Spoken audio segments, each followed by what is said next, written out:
Tulsa Accident Care Center, Restoration Chiropractic, Waldo's Chicken, First United Mortgage, Shields, Maury Funeral Home, Brew Coffee, Oklahoma's Credit Union, Jim Glover Auto Family, Ascension St. John, Tulsa Bone and Joint, St. Francis, Eagle Window Tint, First Bank of Owasso.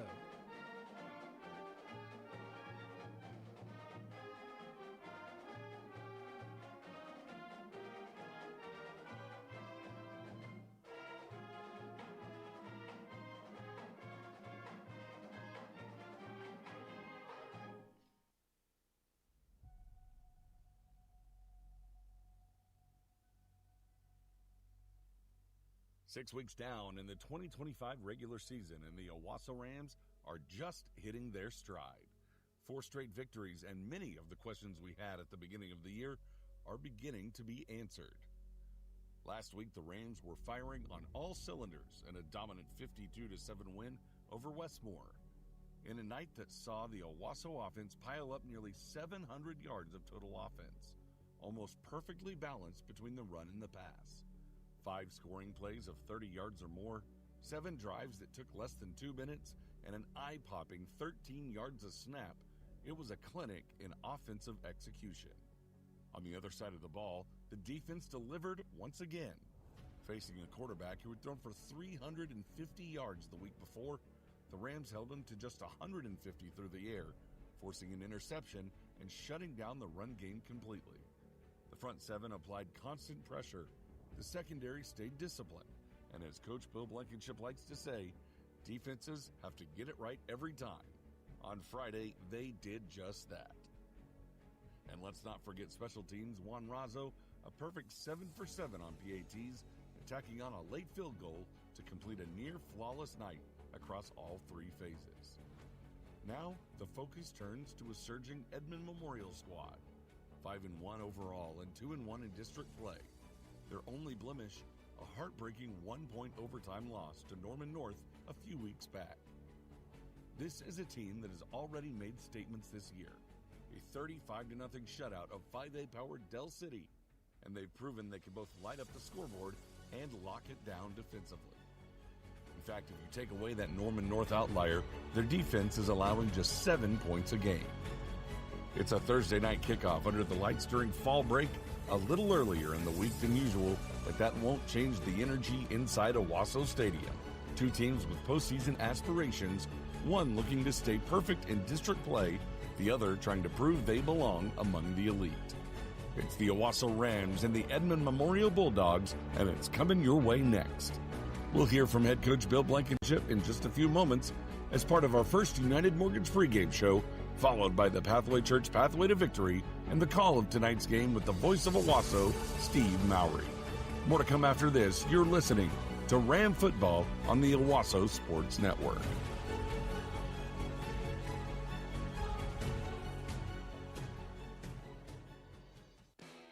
When it comes to family dinner, Waldo's Chicken makes everyone happy. Kids love the hand-breaded tenders and creamy mac and cheese. Parents love the deal. Every Tuesday, kids eat free with the purchase of an adult entry. Whether you are craving sandwich, wings, or fresh salad, Waldo's has something for everyone. With 3 Tulsa area locations open 7 days a week, plus catering for any event, Waldo's Chicken serves up flavor and smiles. Waldo's, where family favorites are made fresh every day.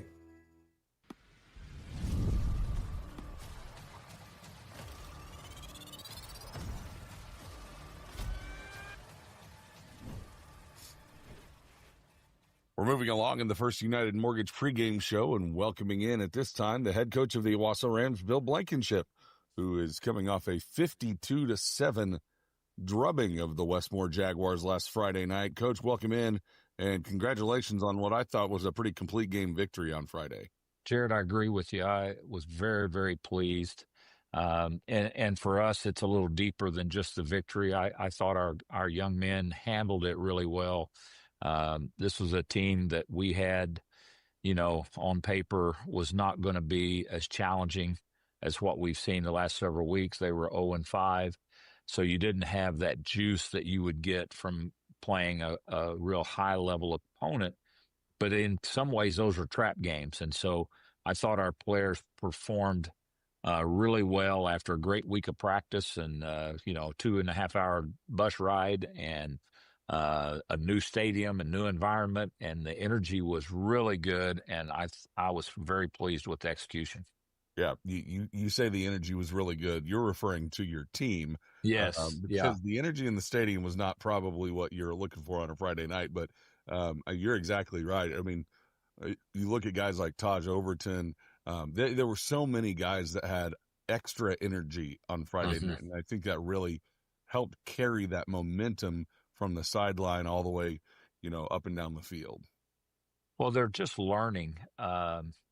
It's these seniors are growing into being true leaders, and they're not just trying to be good players. They're trying to do what's best for their whole team and to lead people. And one of the things they understand is we need examples of young men, leaders on this team that are playing with high energy if we want everybody else to play high energy. And so Taj, being one of the captains, has really taken upon himself. I don't think it's in his nature just to be naturally demonstrative, but he was extraordinarily um, outwardly hyped up, and Right. that energy bled over to the rest of the guys. Yeah, you're exactly right, and not to harp on it continuously, but going back to I stopped by practice earlier this week, and there was a situation where during a walkthrough you were going through personnel, Uh-huh. and you had to go through it a handful of times because some people either missed their call or weren't paying attention, and Right. there was some grumblings a little bit, and Taj was the first person. I don't know if you noticed this, but Taj was the first person and the loudest to say, "Guys, let's pick them up. We're not tearing them down. We're picking them up." And That's I thought right. that was really cool. That positive Yeah. affirmation that he brought to that situation.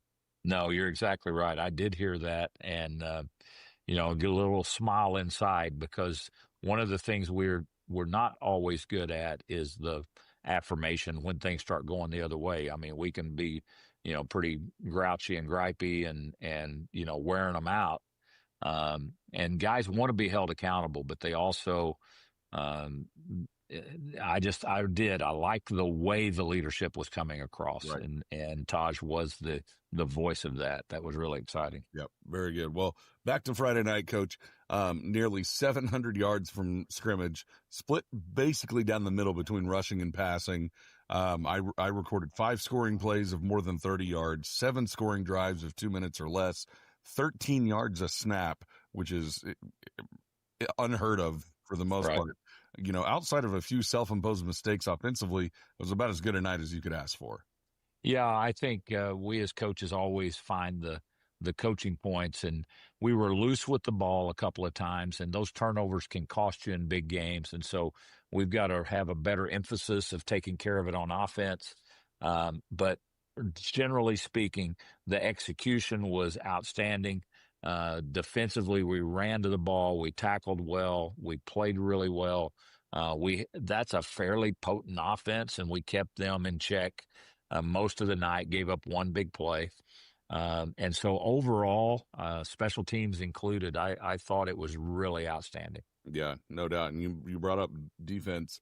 This is a guy, this quarterback that they had. He's a backup quarterback with only one game of tape that you really can rely on. When they played Norman North, he had 350 yards Right. passing. You hold him Yeah. to about 150. You forced an interception.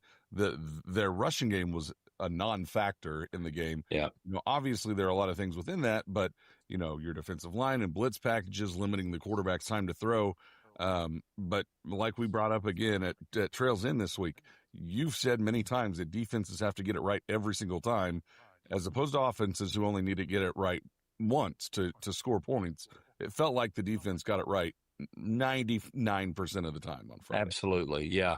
Um, they're really playing better, what I would call complementary defense, where you've got guys doing their job that creates opportunities for other players to make plays. We're swarming the ball.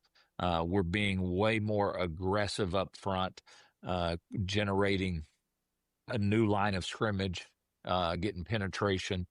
And then our defensively in the back end, doing a much better job of keeping everything in front and coming up and making tackles. Absolutely. And when you can do that, if you make offenses snap the ball over and over again, I believe they're going to have a hard time doing that against our defense because we are so speed heavy and the ability to create tackles for loss. So Yeah.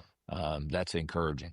Yeah, no doubt. And I didn't time this out, but I would imagine if you were to do this, the time from snap to ball out of the quarterback's hands was dramatically limited from the week prior. So that forces the offense to rush things to try to, and that helps out your secondary as well. They don't have to cover as long.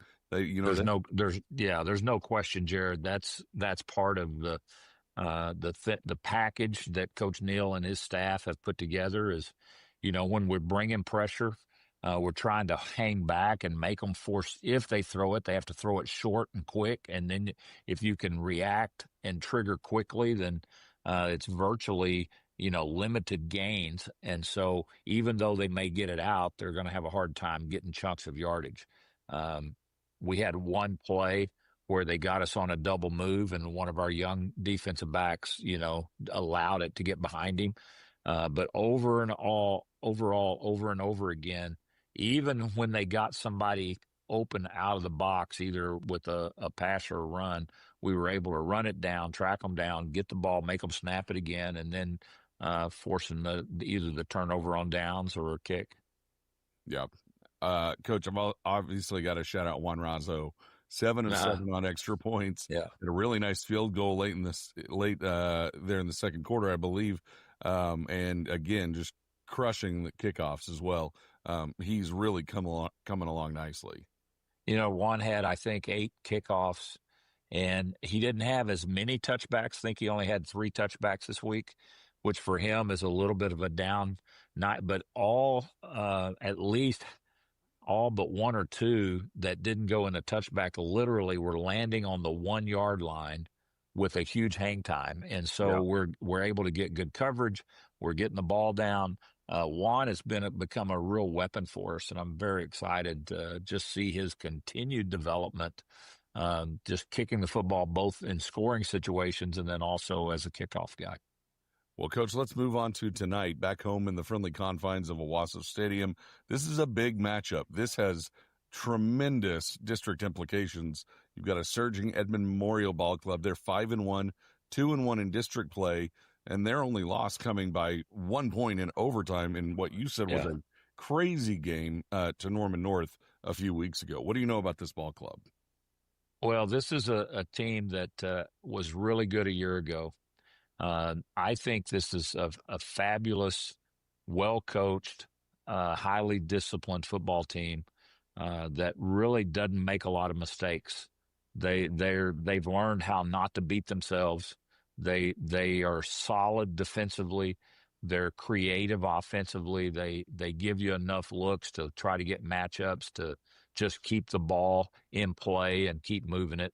They've generated 30 points on most of their games, so they're scoring touchdowns. And then defensively, they've been pretty solid all year. We think, as we look at the scouting report, this may be as good a front seven as we've faced all year. Very physical, very disciplined, linebackers with speed, a defensive lineman that in a one-on-one situation, I don't know that we have anybody that can handle him. So we'll be working a lot of combination blocking and trying to make sure that we take advantage of that matchup. Offensively, against our defense, I think the key for us is our team speed. They have opportunities with skilled players. They've gotten them out in space. Most of the people we're seeing on film, we don't think defend or run to the ball as well as we do. So we're going to get tested on that to see, because they will definitely scheme us up and get the ball out in the flats and get out there with blockers. They'll RPO quite a bit. Their quarterback has been really solid about handling the football. Yeah, absolutely. Look at their schedule. You've defeated, they blanked Del City, which is probably a top 3 or 4 team in Class 5A, perennially, 35-0. The one they let get away, like we talked about, was the Norman North game a few weeks ago. A game they led 28-7 at one point, and then just a crazy ending there. That could have gone either way. But if you take away, you talk about their defense. If you take away that Norman North game, which is the outlier, their defense is holding teams to 7 points a game. So yeah, they are. They're a really formidable bunch on defense. I think they do a great job. Coach Meredith's very fundamentally sound in the way they coach, and their kids are very disciplined. And that's kind of what we strive to be as well. And I know for a fact when you play hard, smart, and tough, you're going to be in a lot of football games. And so I think they're very similarly, led and taught. And Coach Meredith, much like yourself, is back at Memorial for his second stint after taking a year or a couple of years away. So anyway, Coach, we're back home. It's fall break, a Thursday night ball game. We always have a Thursday night game once or twice a year, but usually it's over on the other side because they're sharing a stadium or whatever. This is nothing new to you, but refresh our memories. How does the routine change at all, if any? I know you like to keep things as normal feeling as possible. How does that all? How has that all worked this week? And are we feeling good? Did we have as good a practice week as we did last week? I know you were really high on how we practiced last week. Yes, and Jared, I will tell you that what we got done on the 3 days of practice was exactly what we wanted to get done. The focus, the intensity was there. I think there's an advantage for us being able to play at home and getting a little extra work in, not being in part of your travel routine. But our guys really, we just moved the week schedule up a day. So Monday is really Tuesday and Tuesday is really Wednesday and so forth and so on. So till we get to game day. And so I will just tell you, our players, the buy-in with this group, the leadership has just been tremendous. And because of that, they're just really growing in front of our eyes. I'll be shocked if we don't play extremely well tonight. I think we're primed and ready to continue. And the guys are excited about what they get to do. I hope the crowd will get us going. That's one of the advantages of being at home, and not just so much for us, but I would like to make it hard for Edmond Memorial just to be in our environment. So hopefully we'll get it going and give the fans something to cheer about and get loud. Yeah, absolutely. Well, the pride of Owasso will be cranking the sound system and the student section. Everybody's excited for the game tonight. Coach, finally, let's get your Pathway Church pathway to victory. Well, I think we've got to shut down on those turnovers that we've been struggling with a little bit. So let's just say it this way: we need to win the turnover battle. We've got to create more takeaways than turnovers, and I think if we start at that premise, that's going to be a winning factor for us. And then I would just really like to see us get our skill players the ball out in space. And I think if we do that, that's advantage for us as well. So 2 big things to look for: take care of the football and then getting the ball to our playmakers out in space. There you go. That's the Pathway to Victory presented by Pathway Church in Owasso. Coach Blankenship, thanks for the time. Let's go get him tonight. Thank you, brother. That's Owasso head coach Bill Blankenship. Let's grab a break, and when we come back, we'll welcome in the voice of Owasso, Steve Mowry. That and more to come on the First United Mortgage pregame show. You're watching Ram Football on the Owasso Sports Network.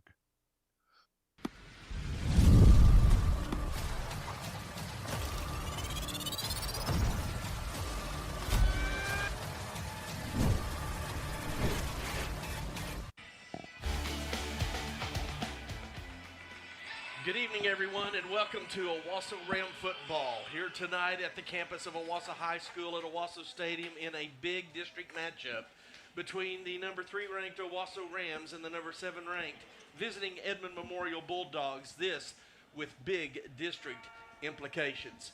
I'm Steve Mowry alongside my wingman tonight, Grant Mowry. And Grant, this is one of those games. It seems like Owasso has been in one of those teams that every week is a must-see game. This is none shorter than that. This is going to have big implications as to where the Rams and the Bulldogs will finish here in this district. Well, absolutely. You look at the district standings right now. You get the Bulldogs at 5-1, and their only loss coming off of a overtime loss that they were actually up in that game 28-7 at the half.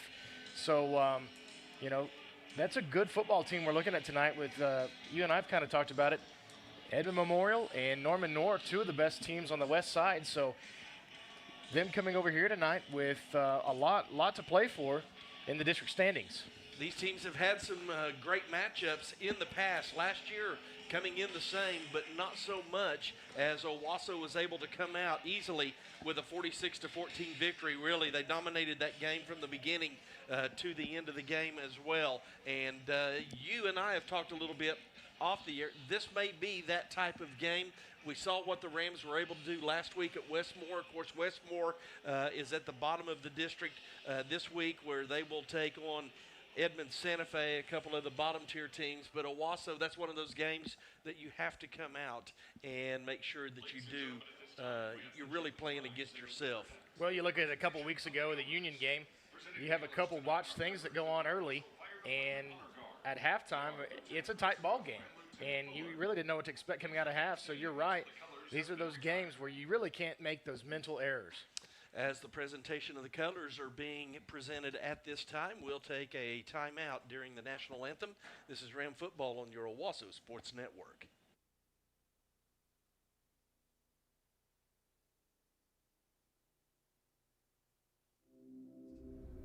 All in all, there's not a better place to work. Working at St. Francis is... Working at St. Francis is... Working at St. Francis is... It's very fulfilling. The work that we do is hard. The work that we do changes people's lives. It's more than a job. It's more than a job. It's more than a job. It's more than a job. It's a calling. Yo, my guy, trying to get some bread. I need that moolah for my new drip. You feel me? It's low-key urgent. He's trying to do a withdrawal. Bet broski, you've been a lock in that cheddar and glow up real quick. Hey, I see you, Granny.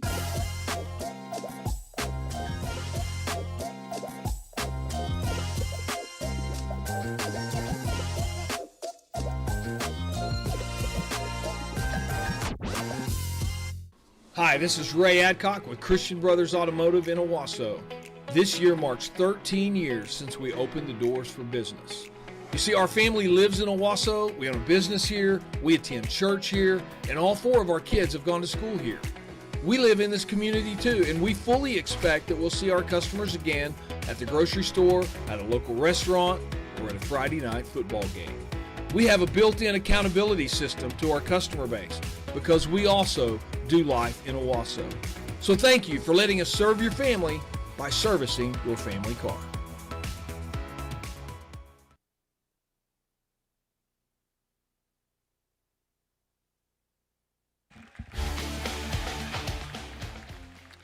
Welcome back into the Christian Brothers Automotive broadcast booth. From check engine light diagnostics to full engine repair services, go see Ray Adcock and his team at Christian Brothers Automotive in Owasso. As we are here in our First United Mortgage pregame show at First United Mortgage, they have solutions to meet your financing needs. Whether you are buying or building a home, there are a number of lending options to provide you with the funds you need for the home that you want. That's First United Mortgage here in our pregame show. Steve Mowry, Grant Mowry. Grant, we were talking about these two teams having met one another before in recent years. Again, Owasso handily winning that game last season. We talked about what Edmond Memorial did last week. This is a team that has a lot of offensive firepower. They're averaging over 36 points a game, and they have 2 defensive shutouts. So not a team to be taken lightly, but Owasso on the other side, it's a ball club that is, over the last 4 games, is averaging 46 points, and the defense is only giving up 13 points. So this is going to be an interesting matchup, in my opinion, with the Ram offense and the Bulldog defense. Well, I think you're right. I think so far the Bulldog defense has played really well this year. I think Owasso has a really good mismatch that they haven't seen yet with our receiving core, and then just Jaden Hall in the backfield and what he's able to do. I think I'm glad, though, that they're going to have a new quarterback, as McComb is no longer at the quarterback position, as he's gone on to the University of Kansas. And he was a man among boys when he played against us. Even though the Rams dominated that game last year, he just seemed to be in a different level than everybody else on the field, and that's what gave Edmond Memorial an opportunity, but the Ram defense did a fine job containing him. Yeah, I mean, he's an X factor. The guy had a strong arm, and his legs and what he was able to do to keep plays alive was really hard to stop. But, you know, I think I saw the other day that he's leading the conference for KU already as a freshman. I mean, the guy's just unbelievable. So, Bulldogs, you know, nothing to mess around with. Right. But I don't think he's quite a McComb. And we'll see Owasso, as we mentioned, coming off that big win last week over Westmore. You have to travel to the west side. You got to stay focused. One of those games, the Rams came out early and took control early on. It was Drew Frankenfield throwing to Julius Wilson a couple of times. Jaden Hall with a couple touchdown runs. You even had Bryson Francis coming in there at the end and getting a couple of touchdowns of his own. So not only that, defensively and the special teams doing an outstanding job. Westmore never really had an opportunity in that ball game, as the Rams were able to come out with a big win over the Jaguars last week, 52-7 in that contest. As we get ready for the few minutes away from the opening kickoff, the Rams coming out onto the field. That Jersey Mike's uniform report. Grant, you and I like this look. We've got the red pants with the double white stripe down the side, the red jerseys with white numerals, and the red helmets with the traditional white Ram horns to go around. Edmond Memorial on the other side. They'll be in their maroon helmets with the E on the side, and gray pants, white jerseys with the maroon numerals. That's your Jersey Mike's uniform report. Look good, eat good, and play good. Get it Mike's way at Jersey Mike's in Owasso. And we want to thank our friends at Waldo's Chicken, the official watch party of Owasso football. Dino and his crew will take good care of you. Don't miss a moment of Owasso football this season. Head to Waldo's Chicken and enjoy the action on 15 TVs paired with unbeatable specials all night long. That's Waldo's Chicken, the official watch party of Owasso football. And they're open till midnight, maybe tonight. Dino might go a little bit longer if you stop in to say hi. So, Edmond Memorial getting ready to run out onto the field. Grant, looking at your Pathway Church pathway to victory, what do you see here tonight that the Rams need to accomplish to be successful? Well, I really think this Ram defense is going to have to lock down. Cameron Corals is a receiver that's really dangerous in space, and you're going to see Edmond try to get the ball to him in all kinds of ways. And when he gets the ball in his hands, he's able to make guys miss. He's a very athletic player. And then in the backfield for the Bulldogs, you've got a 1-2 combo punch with Colton McComb and Nick Booker. Booker going 6 foot 210, McComb going 6'2", 210, both very powerful runners. And then I think offensively for the Rams, again, I really like this for Jaden Hall tonight. You're going to see the Bulldogs come out in a 4-2-5 defense, which basically means if Jaden Hall can just get into the next level, he's going to be dangerous in space. And so I think he's going to be a big mismatch in the run game early on for the Ram offense. As we get ready for the opening kickoff, let's look at that starting lineup for the Owasso Rams, brought to you by State Farm agent Casey Miller. On the offensive side, up front, it's Brooks Barron anchoring that offensive line. At left tackle, Hunter Goodenow at left guard. Elon Reagan, he'll be at center. Actually, he'll move over to right guard some, and we'll see Darryl Green at right guard. We like to move Elon Reagan into the backfield. He is a load when he gets moving forward. Right tackle is going to be Sean Kellogg. The wide receivers will be Tay Bethel, Noah Hill, and Julius Wilson. Your tight end will be Colton Sudbeck. Jaden Hall at running back, and Drew Frankenfield is at quarterback. Over on the defensive side, on the defensive line, it'll be Taj Overton. He has decommitted from Oklahoma State University, so his phone is wide open once again. Also Christian Turner, and then at the nose guard, Ben Duggins, who has recently gotten a couple of offers as well. At the linebacking core, it'll be Chris Safaris, Ryder Karn, and Cam Miller. The corners are A.J. Roberts, Jackson Sudds, And then the safeties will be Sam Hoback, Peyton LeGrand, and then Carter Langendorfer. Rams will come out onto the field. They will tee it up to kick off as we get ready for this first quarter of action. Appreciate you joining us here this evening.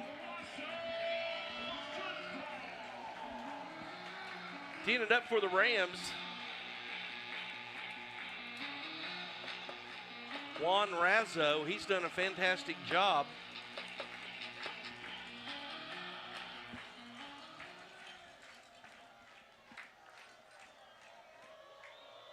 Back deep for Edmond Memorial at the 2-yard line. There's the kickoff. It's a bouncer, and it's going to go into the end zone for the touchback. So the Bulldogs will come out and start 1st and 10 from their own 20-yard line. Beautiful evening here in Owasso. It's actually just been a beautiful day all day long. A little bit warm, but not what we've been dealing with. It's a gorgeous night for football here at Owasso Stadium. Yeah, I think earlier on the field it was kind of one of those nights. It feels, other than game 1 of the season, it's been summer football this whole time. And tonight, a pretty good breeze on the field, but it does feel like fall for the first time.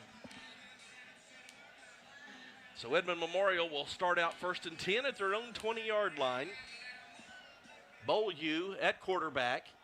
Defensive line shifts to the left. Beaulieu with the snap, fakes the handoff, throws out to the right side. There's the slant. It's a catch and a quick first down here for Edmond Memorial. That was just a nice quick throw to Quarles.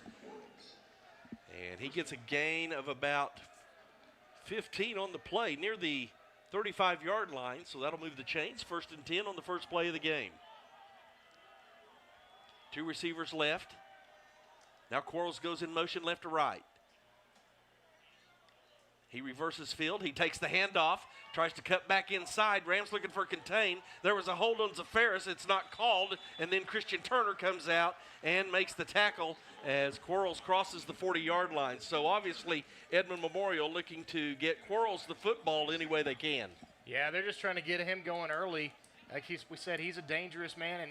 And also, these Bulldogs are not afraid to run some trickery. We saw Woodard in a couple games ago. He can throw the football. They'll try to do a double pass and double moves all night long. Nick Booker is the running back to the right of Beaulieu. 2 receivers out to the right. Fakes the handoff again. Overthrows his intended receiver coming off the line. Trying to see Terrence Bruner was the intended receiver, but that ball well over his outstretched arms. You know, an interesting thing about the Bulldog offense is Beaulieu is not like other quarterbacks we've seen this year. He does not typically take off and make much, try to get any much yards with his legs. So a big 3rd down here for the Rams with an opportunity to get off the field. Defensive line shifts again.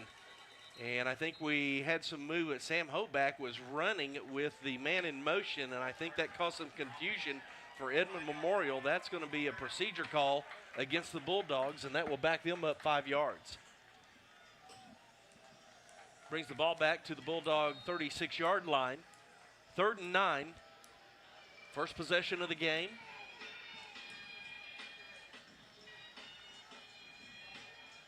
So the Bulldogs trying to adjust their offense. Rams are going to go with 2 safeties. Corners are locked up. 2 receivers out to the far side of the field. Beaulieu in the pocket. Here comes pressure. Quick throw underneath, and the catch is made and tackled immediately, but a good catch that time by Isaac Woodard. And Grant, we see the arm strength of Beaulieu and the quick decision-making in the pocket. Yeah, we talked, he played behind Macomb, and he's grown up with these guys. He grew up in Edmond, and he played youth football with these guys as well. But just unfortunately, behind Macomb, you're not going to get much playing time. 1st down and 10. Ball spotted at the Bulldog 49-yard line. Beaulieu with the snap in the pocket. Pressure coming from the side, and the Rams are going to get him and sack him back inside the 45-yard line. Chris Zafaris in on the tackle, but there was a host of Rams that time to help him. Cam Miller was in the vicinity as well, making some noise. Yeah, that's a good job by Zafaris getting that initial contact and penetration. And as Beaulieu tries to bounce around a little bit, Zafaris is able to finish off the tackle. So that loss on the play moves the Bulldogs back to their own 44-yard line, 2nd and 15. Empty backfield, 4 receivers to the left, 1 to the right. Now man in motion. That will be the running back, Booker. Beaulieu takes the snap. It's going to be a quick pass out here to the near side, and it was bobbled for a moment by his intended receiver, Quarles. Almost an interception opportunity there for the Rams. There were 3 red shirts in the vicinity. Now multiple substitutions for Owasso, including Julius Wilson, who will come in and play some time back in the deep secondary. 3rd down. Yeah, you love that little wrinkle of getting Julius Wilson with his big frame in the secondary. Going to have Wilson, Hoback, and Langendorfer making sure everything stays in front of them. 2 receivers out to the right, 1 to the left. Edmond Memorial trying to see the defense of Owasso. They don't like what they see, so they'll take a timeout. 9:08 to go here in this first quarter. No score in our contest. This is Ram Football on your Owasso Sports Network. Imagine a free checking account that finally fits your vibe. No weird rules, no stress, just simple freedom. Visit okcu.org to learn more.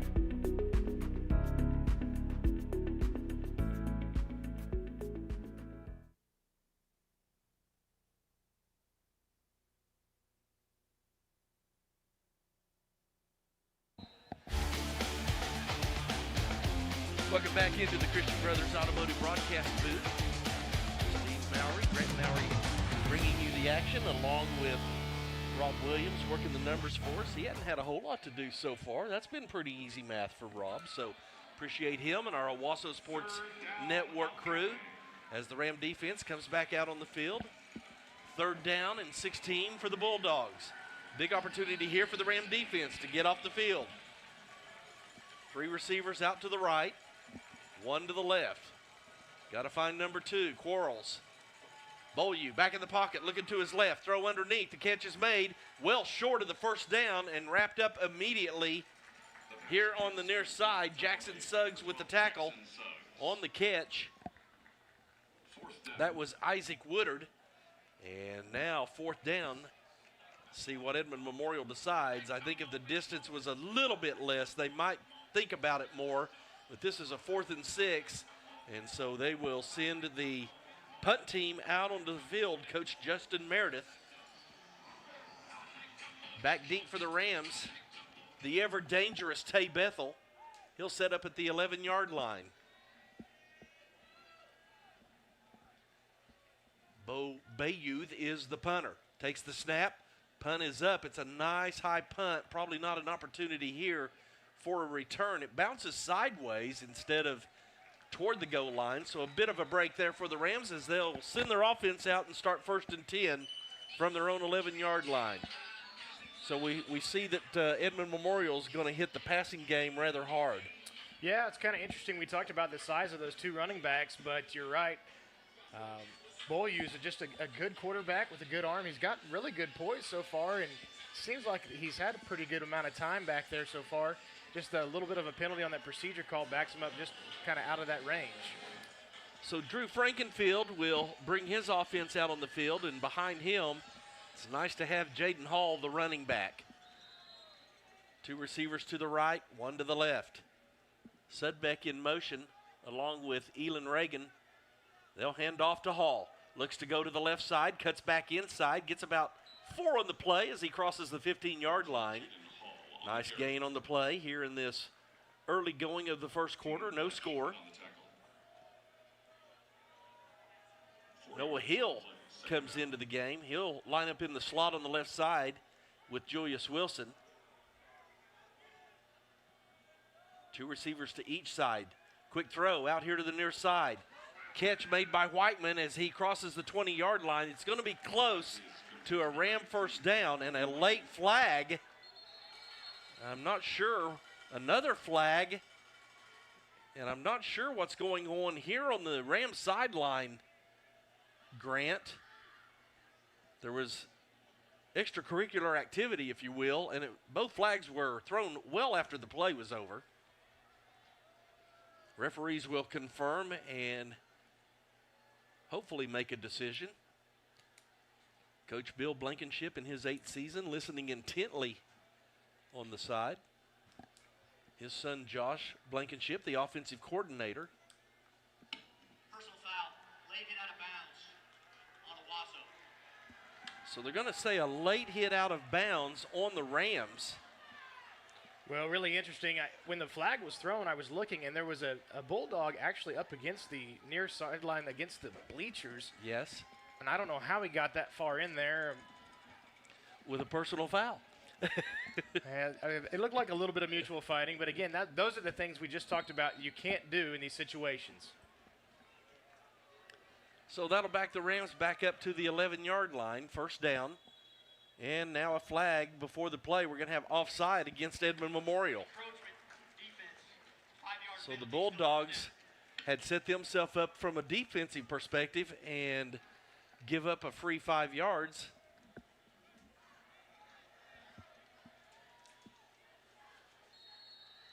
Now 1st and 5 for Owasso, just outside their own 15-yard line. Trying to get the offense set up. Frankenfield gets the sign in. He's got 2 receivers out to the left, ball on the right hash. Hall comes up to the line of scrimmage, runs out to the left. See if they try a screen. Frankenfield's going to run to the right, got some room on the outside, and he's knocked out of bounds just short of the 20-yard line. That play didn't seem to develop quite as well as I thought it was going to. Well, I really liked what we did with the motion. It isolated Julius Wilson down here. I thought we were going to see just a one-on-one toss-up. Maybe just getting a look at how their defense was going to react at that early. So now the Rams will go rather large up front with Sudbeck and Reagan. They'll move left to right. 2 receivers out to the left. 2nd and 2. Now they'll move back to the left side. Hand off to Hall. No, it's a quick throw out to Sudbeck, and he's unable to reel it in. Had some space with 2 blockers in front of him, and the ball hits the turf, so that'll bring up 3rd down and 2 yards to go. Well, that's tough because Sudbeck, with his big body, if he's able to catch that, like you said, had a few blockers out there. Yep. And really him in a one-on-one matchup's a pretty good downhill chance. Now Tay Bethel in the slot on the left side. It's going to be a direct snap to Hall. He's going to get right behind Elon Reagan, and he's not going to get to the 20-yard line, Grant, and the Bulldogs are going to force Owasso into a 4th down, and Coach Blankenship here in the mid-portion of this first quarter, 6:35 to go, will send his punt team out on the field. Well, this will be interesting to see with Noah Hill and the rugby-style punt, if he'll just take off or if they've kind of found a way to defend that. A lot of room out on his left side. And he's going to go ahead and punt. This is going to be a short, almost a shank, as he literally kicked it into the Owasso stands. And we'll see where the referee decides to mark this. It's going to be near the 30-yard line. Call it the 31, so Edmond Memorial got some yardage on their first drive, and the Rams are unable to match that. And so the Bulldogs here on their 2nd possession of the game going to have really good starting field position at the Owasso 31-yard line. Yeah, that's the danger of that rugby-style kick is, not being able to get your feet set and truly get good contact there, as that punt nets about 11 or 12 yards. So Beaulieu back at quarterback with his offense. Booker to his right, brings a man in motion. That's Quarles left to right. Beaulieu looking downfield. He's just going to throw it out, finds Quarles in the flat. He's got some room to run before he's knocked out of bounds after a gain of 9 yards. Grant, there just wasn't anyone out there to cover him out of the backfield. Well, that surprises me because I think when your defense is getting set right now, you need to locate number 2. And Edmond Memorial not going away from just trying to get it in Quarles' hands. So gain of 9 on the play brings up 2nd and 1 at the Owasso 22-yard line. Man in motion left to right. Beaulieu, quick throw out to the right side. Quarles makes the catch, shakes a man, still on his feet, and finally brought down by Chris Safaris, but not before he gets a Bulldog first down inside the 15-yard line. I couldn't see who it was, but somebody tried to jump the route that time. It may have been A.J. Roberts. He had a good read, but was just unable to come away with the football. And so it'll be 1st and 10. Handoff on the jet sweep, and the Rams have that cover. Carter Langendorfer, he has the edge set that time and makes a great tackle. That may be the play the Rams are looking for to get them motivated. Let's go down. Brock, what do you have on the field? I think that was LeGrand that tried to jump the route, number 10 on the far side on that last play, Steve. All right, Peyton LeGrand out there in the flat. So a loss of 5 on the play brings up 2nd and 15 at the Owasso 19-yard line. Beaulieu waits the snap. Fakes the handoff, quick throw. It's the slant, wide open across the middle. A nice hit by Carter Langendorfer once again, but the catch is made, and it'll be 1st and goal, Bulldogs. And Grant, right now, the safeties are deep, the corners are off, and the slant is wide open for the Bulldogs. Well, you've had those slant routes. Yes, you're right. Those are open, and then just those little flare-out drop-off passes. That was Gage Massey on the catch, and now it's just man-on-man. The handoff up the middle to Colton McComb, but he stopped short of the line of scrimmage. That might be the best place for the Bulldogs to run is right up the middle, because the Rams, I mean, they've moved Taj Overton in toward the middle with Ben Duggins. That's a lot of beef to try to run over there in the middle. 2nd down and goal. 3 running backs again. Man goes in motion out of the backfield. Beaulieu with the snap. The handoff trying to get to the outside, cuts inside, and there's a herd of Rams in to make the tackle. Boy, not much really room there. Really good job of the line just firing off what looked like he might have a chance. I mean, these guys are firing off. Really good job of hitting him with penetration again. So multiple substitutions now for the Bulldogs, and Grant, it's 3rd down, and I'm not sure Edmond has gained any ground here at the 1-yard line. They're going to try it again. It's going to be a direct snap to the running back, Booker. He shifts his offense to the left. Booker runs to the left. Rams try to meet him, and he's able to dive into the end zone for the touchdown. A great effort by the Ram defense, but unable to keep Edmond Memorial out of the end zone as they strike first with 3:19 to go here in this first quarter. Well, that's a really good job by Peyton LeGrand to try to get the stop out there, but that's 160 going against 200. That's hard to stop for 1 yard. But a really good stand by that defensive line and the Ram defense. Memorial shows like they're going to go for 2. They choose not to and go to the conventional extra point. Parker Reed on for the extra point.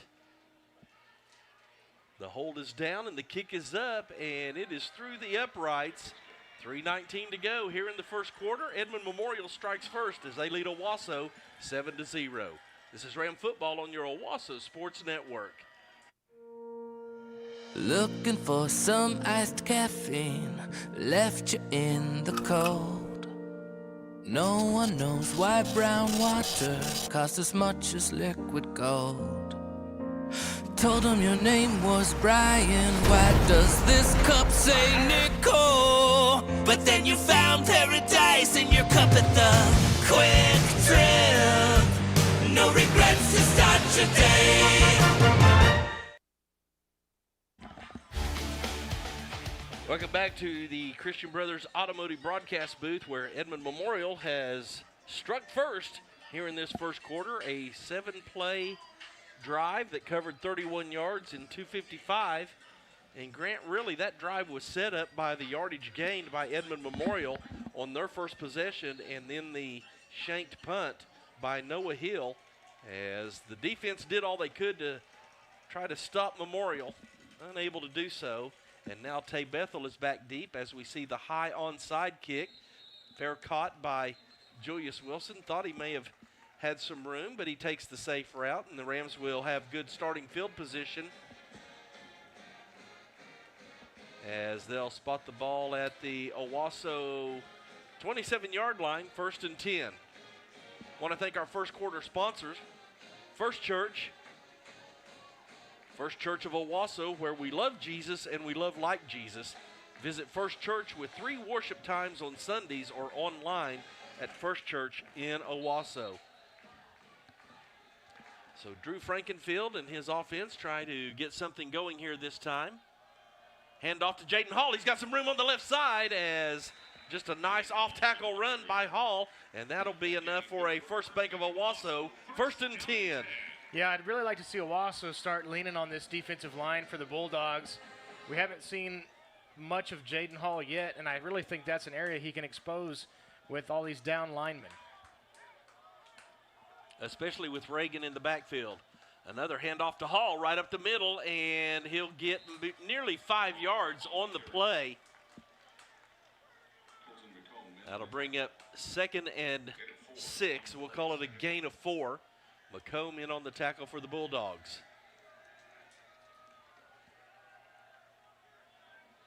Rams line up quickly. Quick snap. Handoff to Hall. Goes on the left side. Good push up front by this Ram offensive line as Hall is tackled near the 45-yard line. Hall on the carry. That'll bring up 3rd down and about 3. Tay Bethel, Noah Hill check back into the game. They'll go to the far side as Julius Wilson will be the lone receiver here on the near side. Frankenfield tries to get Memorial to jump offside. Now he'll look to the sideline, get the play call. Under 2 minutes to go here in this first quarter.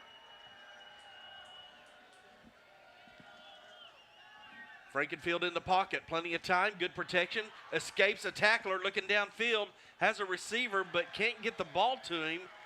Wide open was Julius Wilson. Grant, I don't know if that ball just slipped out of his hands or what, but it was a very awkward pass and never had any opportunity to reach his intended receiver. Yeah, I think just kind of hard to make that throw on the dead sprint. Not able to get his feet set at all. So now Noah Hill back on the field. Slight breeze blowing from the southeasterly direction. Hill will spot up at the 31-yard line.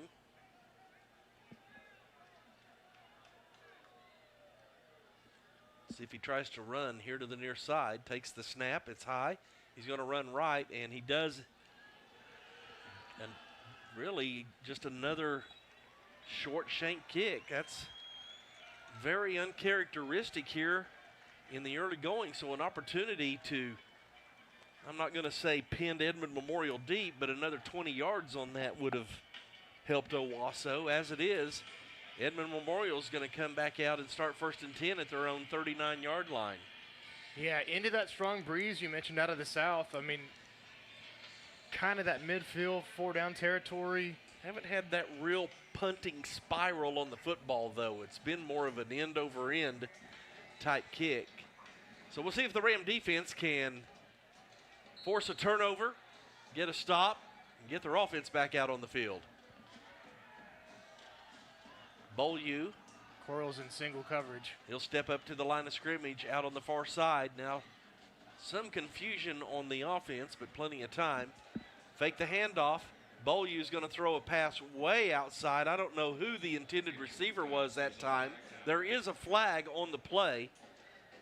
I'm going to guess it's some kind of a procedure call against Memorial. They really weren't set, as there was confusion between the H-backs. Yeah, it's going to be a motion penalty against Edmond Memorial. The Rams will back the Bulldogs up 5 yards.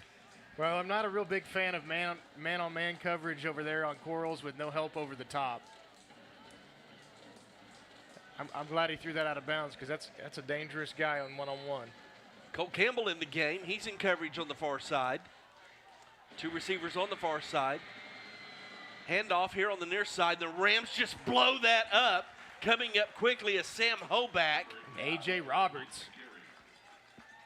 Both of those guys getting in there, making a great play. Got to the ball quickly, and they both came in with bad intentions.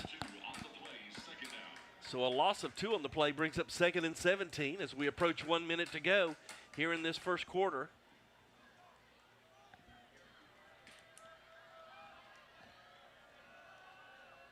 Bulldogs taking their time, under a minute.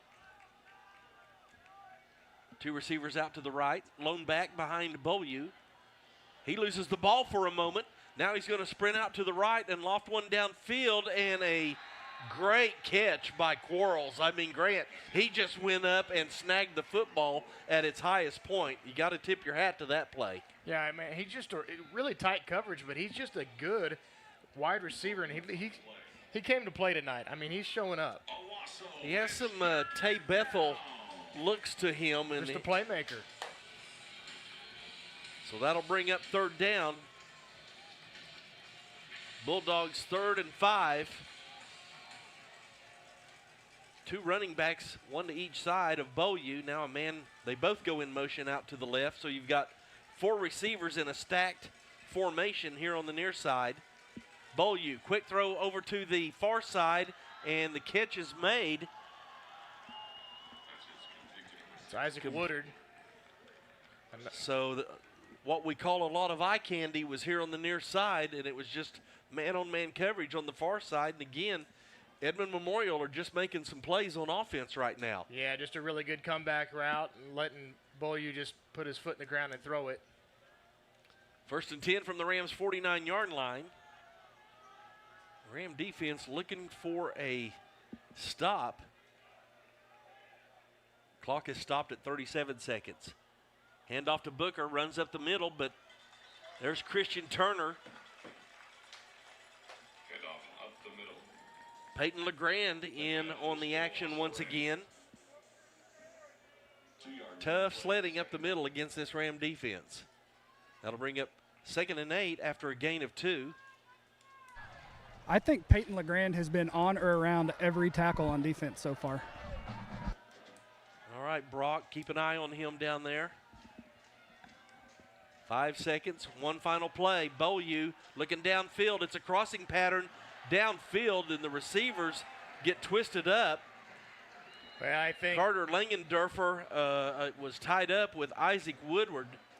I think Langendorfer just may have felt a runner going past him and just kind of held on there maybe to try to save a touchdown potentially.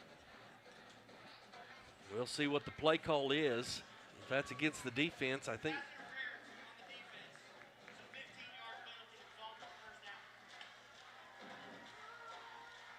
Is that an untimed down?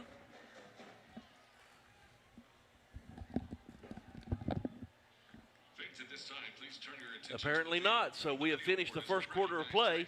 It's Edmond Memorial 7, Owasso 0. This is Ram Football on your Owasso Sports Network. Life is always in our ear about opportunities. Exploring them. Seizing them. Taking a moment to breathe them in. When speed is crucial and completion is the end goal. We gotta move a little faster. But sometimes completion isn't the end, but the next beginning. Tulsa's first, Tulsa's only, Level 1 Trauma Center. Life is yours to spend. Spend it loving others. Spend it knowing you're loved. Spend it nourishing your body. Spend it strengthening your soul. Welcome back to the Christian Brothers Automotive broadcast booth as Edmond Memorial with a 7-0 lead here over the Owasso Rams as we get ready for second quarter action. Your thoughts? Well, we talk about those small things, and we're playing pretty good, but on that third down, this penalty out of bounds that caused us to back up when I think we're moving the chains early on, stuff like that, we have to clean those things up. Edmond Memorial, Beaulieu looking downfield. He's got a man, had him open for a moment. Now there's a flag in the backfield of the vicinity of holding.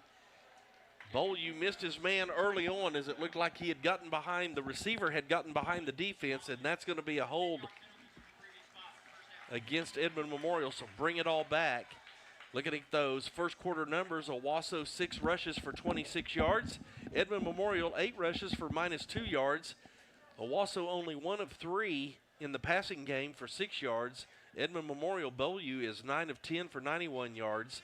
And so 32 total yards for the Rams, 89 for Memorial. Those aren't the typical numbers you would expect to see. Third down conversions, Edmond Memorial 4 of 5. Owasso yet to convert here in the ball game. Beaulieu with a man in motion. Now he'll reverse field. It's Quarles. Now Beaulieu throws it back underneath. And the catch is made. Colton McComb able to make the catch, and we have another flag on the play as he's knocked out of bounds. Yeah, just as we talk about it, looks like we've got another late hit on this Ram defense.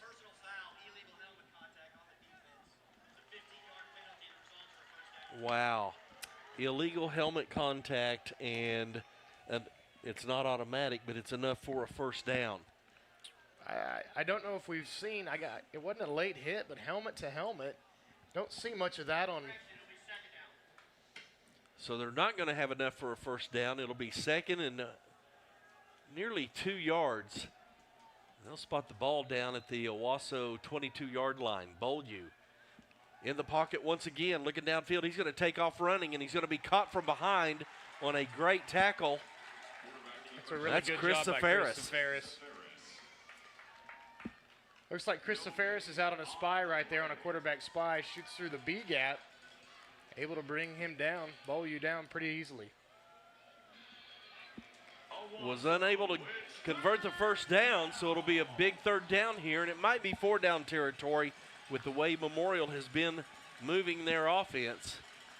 They're going to bunch up on the right side, ball on the right hash. Handoff out towards the right side, and the Rams are there. Cole Campbell able to make the tackle, but not before the first down is gained. Nick Booker with the carry inside the Ram 20-yard line down to the 19. That'll be enough for the first down.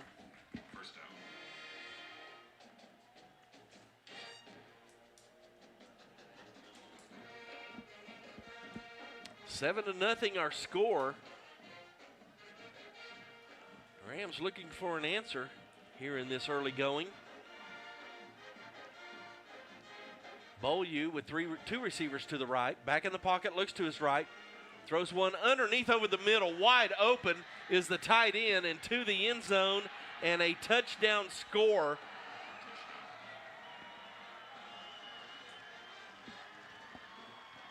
Luke Sonnet with the touchdown. Grant, he was wide open and unabated to the end zone.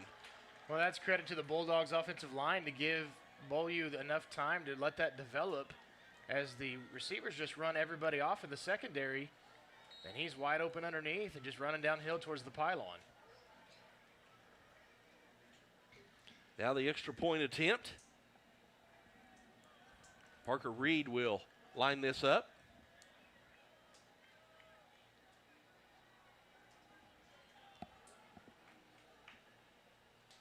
Waiting the snap, the hold is down, and the kick is through the uprights. And with 10:24 to go here in the second quarter, the Bulldogs have jumped out to a 2-score lead, 14-0 over the Rams. This is Ram football on your Owasso Sports Network. The trenches, where roads are won. Ram 1500. Quick, tough, relentless, raw strength, no compromise. Ram HD. Haul more, tow bigger, hit harder. These are Ram Power Days. Jim Glover Dodge.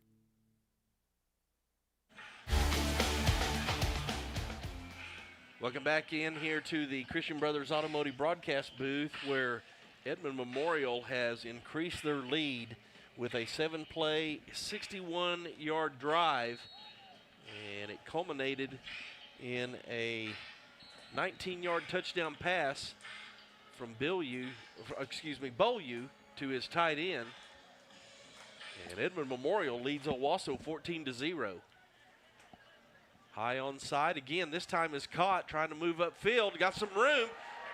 Carter Langendorfer just couldn't get away from the last man as he crossed the 50 into Bulldog territory. A great job by Langendorfer to give the Rams a good starting field position in Bulldog territory. Well, I like that by Langendorfer too, because they're trying a high onside kick, but the ball's not getting high. It's just a short kick. So you've got plenty of time to field it, and just one guy saves a tackle because Tay Bethel's out in front and pancakes the defender in front of him. So there's just a lot of green grass, but a good job to give this Ram offense a starting field position. So the Rams needing to get something going in the scoring category, try to get something going here. Frankenfield, plenty of room up the middle, and he'll slide after a gain of 5 as he reaches the 43-yard line.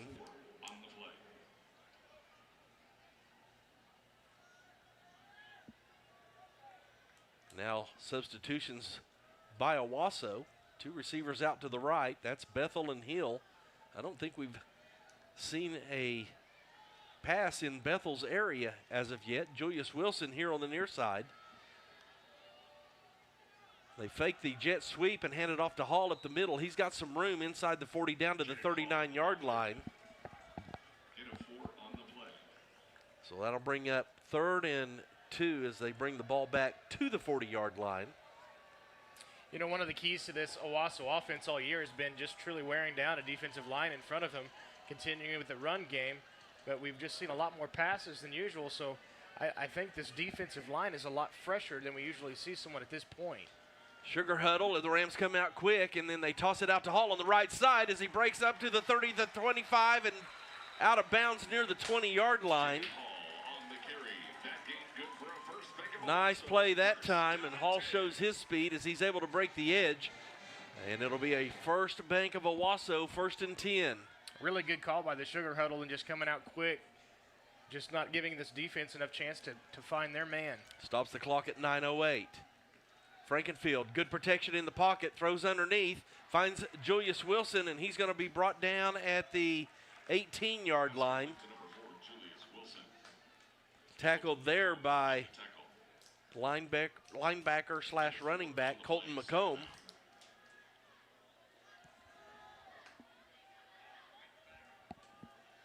Gain of 4 on the play, call it 2nd and 6. Fake the jet sweep again, throw across the middle. Colton Sudbeck, and the defender I thought was there early. They're going to say incomplete. Intended for Colton Sudbeck. Yeah. He was hit as soon as the ball hit his hands. I think that's a really good job by Bayouth of just seeing the ball, and he just gets there to the ball. So that'll stop the clock at 8:36. Rams trailing 14-0. 2 receivers out to the right, 2 to the left. Frankenfield. And it looks like Edmond Memorial jumped offside. That'll be a free 5 yards for the Rams.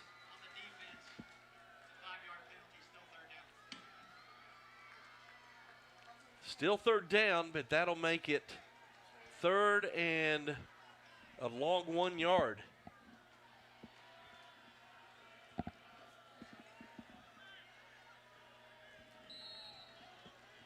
Three receivers out to the right in a bunch formation. Frankenfield with an empty backfield. Now he'll switch with Jaden Hall, who come in, run the wild ram. Hall with the direct snap, runs to the left side, and a flag is on the field before they can get the play off, and it's going to be a procedure against Owasso. Yeah, that's just trying to make that eye candy happen, and sometimes it's just hard to hold your water, and it looked like the left side of the offensive line was moving early. So the Rams give back the 5 yards they just received. And Frankenfield back at quarterback. Hall to his right. Quick throw out to Hall. He's got some space, and he can't come up with the catch. My goodness, he had some room for sure, Grant, for a first down. And really, there's one man out there, and Jaden Hall always has a chance to beat one guy. And instead, now it's 4th down. It appears Coach Blankenship is going to leave his offense out on the field. 4th down and 6. Rams got to get to the Bulldog 17-yard line. Frankenfield in the pocket, looks to his right. 2 receivers in the same area, and he just overthrows Noah Hill, and it'll be a turnover on downs. And Grant, that's just an ugly series right there by this Ram offense. Yeah, we're just not really seeing much liquid from this offense. I mean, we're just kind of, everything seems choppy and not smooth. And you have these little things, just little drop passes. Just doesn't feel like the Rams are just playing Owasso football right now. Not much rhythm right here, so Edmond Memorial will come out. And I would say this, I mean, I don't want to discredit the Bulldog defense, but they're not doing anything disruptive. It's just, we're just having the trouble kind of getting in that flow of things. Well, a turnover would cure some meals. Beaulieu hands the ball off Booker, and he's going to be hit in the backfield by Taj Overton, but he spins out of it and is near the first down marker. Well, and McComb goes 10 pounds bigger than Booker, but Booker seems to be their power back. And so what looked like was going to be a stop at the line of scrimmage ends up being enough for a Bulldog first down at their own 35-yard line.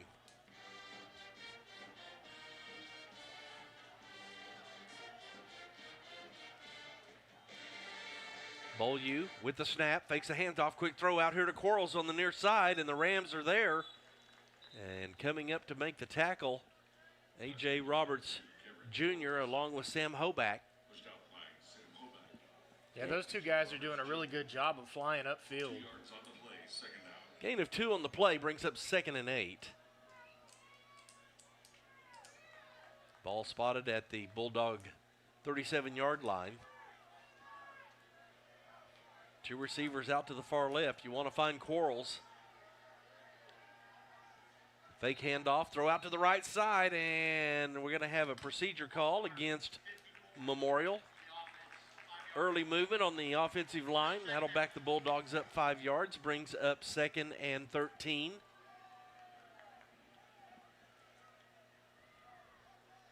I really feel like, Grant, there's going to be a chance at some point for Owasso to be able to cheat up on that route and maybe get a pick to the end zone.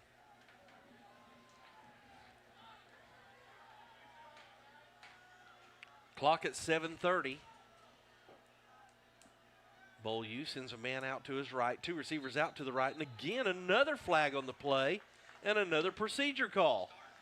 Well, and back to your comment, I agree with you. That just starts to scare me because Owasso has had trouble in the past of cheating up and then getting that double move put on him to leave a guy wide open in the secondary.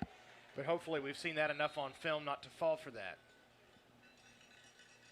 So this backs the Bulldogs up to their own 27-yard line. 2nd and 18. 3 receivers out to the far side. Ball on the right hash. Beaulieu in the pocket, looking out to his left, throws underneath, and that ball is dropped. They're going to say it was a forward pass. It falls incomplete. Oh my goodness. Boy, we just can't get out of a series.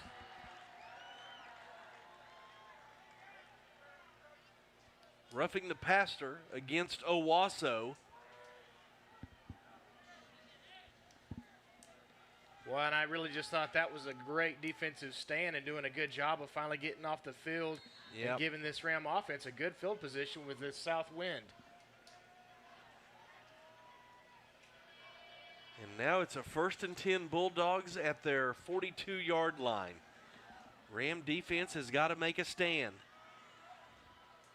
Beaulieu brings a man in motion. It's Quarles. He's going to move him at an H-back spot. Then he goes back out to the left. He gets the catch, fakes a man, jukes back inside.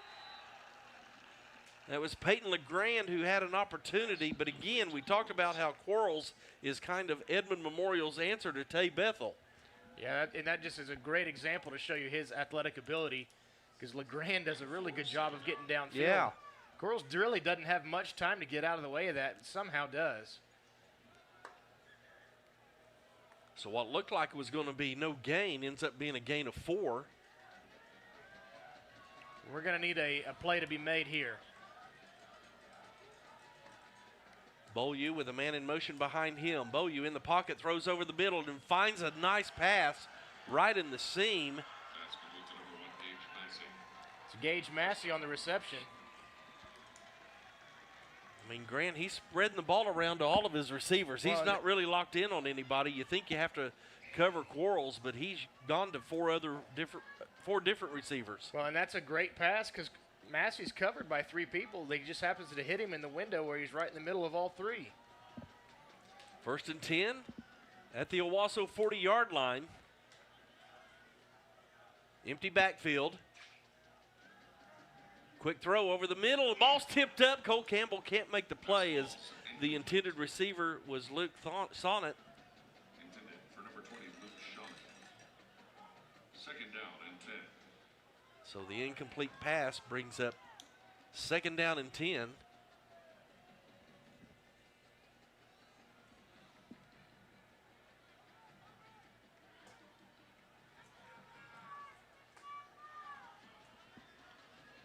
Two receivers out to the left. Quarles is in the slot. Actually, 3 receivers left. Empty backfield.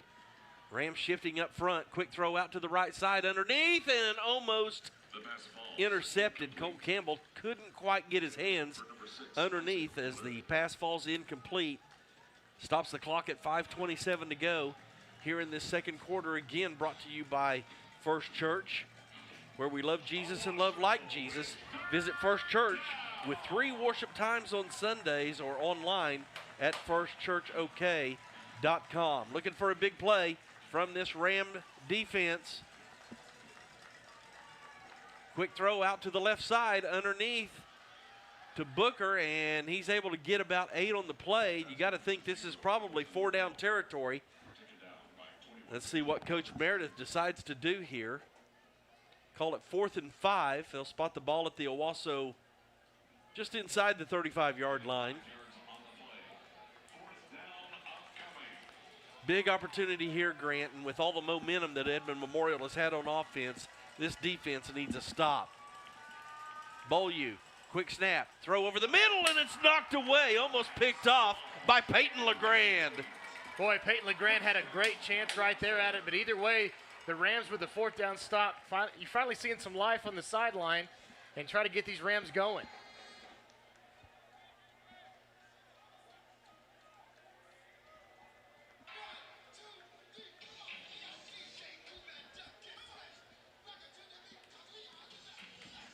So the Ram offense coming back out on the field.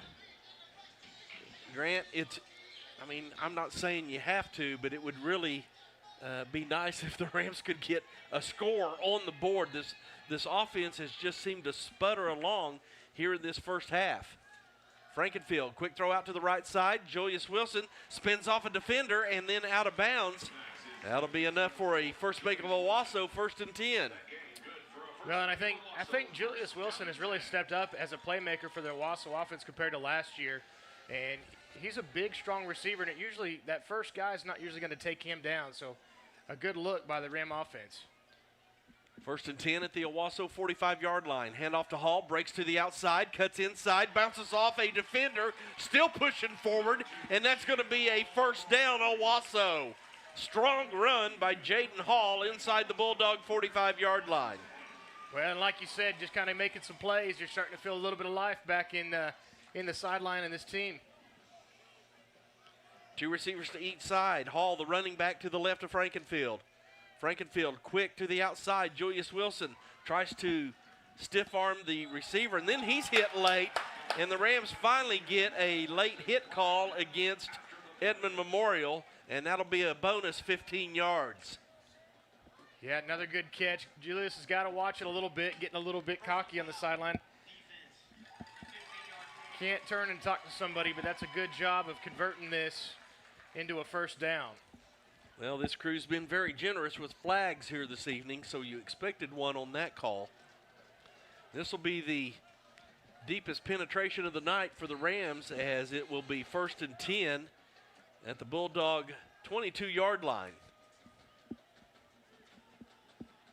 4:19 on the clock. Two receivers out to the right. That's Bethel with Noah Hill in the slot. Frankenfield, quick throw out to Wilson here on the near side, sidesteps, and then runs out of bounds near the 15. We're actually going to bring him back to the 18-yard line. Gain of 4 on the play. Call it 2nd and 6. Hall off left tackle, is that what you think? Your call? Hand off to Hall right up the middle. Close enough. And that'll be enough for a First Bank of Owasso 1st and 10.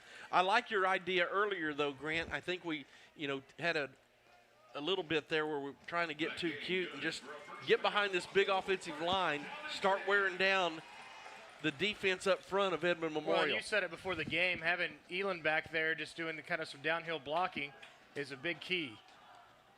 Noah Hill in motion, takes a jet sweep, cuts inside, now to the outside, inside the 10, down to the 7-yard line, out of bounds. A flag on the play. It looked like there was a face mask. There's a flag down. They're looking over to the Edmond Memorial sideline. Well, you called it a good face mask. Man, anytime you see Noah Hill get the ball like that, you know you're just a moment away from him breaking it to the end zone. With the penalty, that will move the ball down to the Edmond Memorial 3-yard line. Well, and it's good to see Noah Hill back in the lineup after having kind of a deep knee bruise early to start the season. Now 2 receivers out to the left. Rams with a sugar huddle. The wild Ram. Hall right up the middle. Hits one man, hits a second man. Gets hit by his own man. And he'll get maybe 1 yard on the play.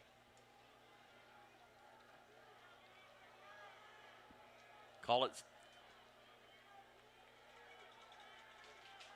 What do we got? 3rd down. The Rams can get a first down. Nope, they're going to say 1st and goal as they spot the ball at the Bulldog 1-yard line. So see if the Rams don't go back to the wild Ram. That's what they do. Hall. He'll run behind Reagan, who comes across into the end zone. Touchdown, Owasso Rams. Jaden Hall with the big guys up front and the 1-yard touchdown run. Well, and as you mentioned, it just kind of felt like the Rams really needed to score on that possession. And what went from almost being down 21-0 before half, now we've got a 14-6 game and a little bit of energy back in the sideline. And I think that's the key, Grant, is you really hadn't felt the energy and maybe a little bit of stress. And that touchdown gives the Rams some relief. Juan Razzo on for the extra point attempt. Bryson Francis with the hold. And the kick is up. It is good through the uprights, and with 3:11 to go, here before halftime, the Rams close the back gap with that 1-yard touchdown run by Jaden Hall. They now trail 14-7. This is Ram Football on your Owasso Sports Network. Now let's talk about Tackle Tuesday. I think it's a good idea. If you're not being productive, if you're not being fun, you get tackled. Hey, Sarah, I asked for these reports at 2 o'clock. It is now 2:03. What's But don't worry, Rambo would never tackle a guest. Well, break time's over. Time to go serve some customers. I'll come over there when I'm good and ready.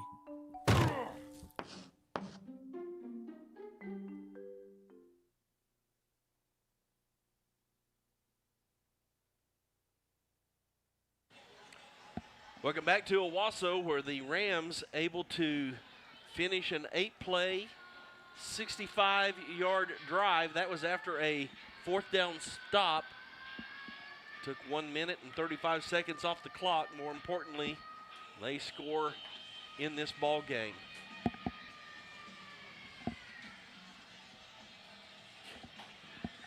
Rams will kick off with 3 minutes to go.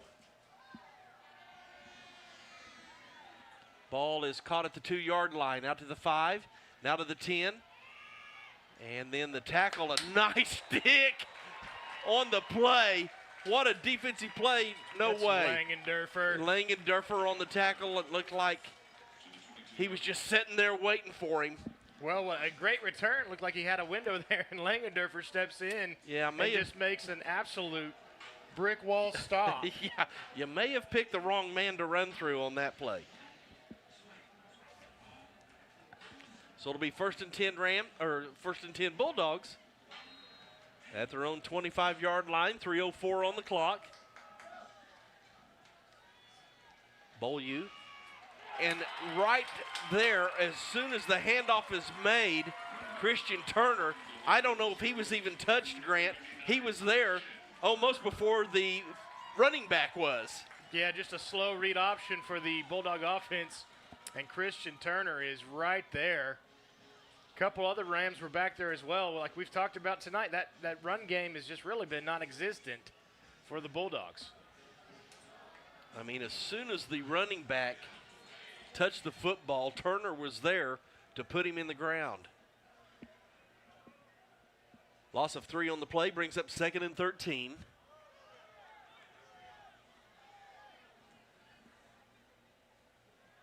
Clock is stopped at 2:32. I'm not sure. Brock, what do you have down there for us on the sideline?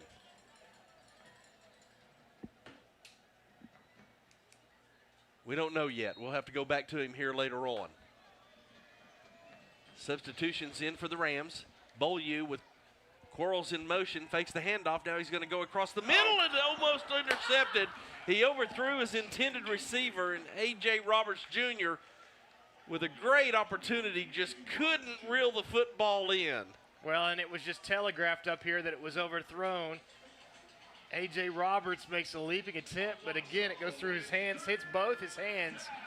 A really good opportunity there. Good news, Grant, that does bring up 3rd down, stops the clock. So a big down here for this Ram defense, and maybe another opportunity to put more points on the board. Beaulieu in the pocket, he's under pressure, and he's going to be sacked.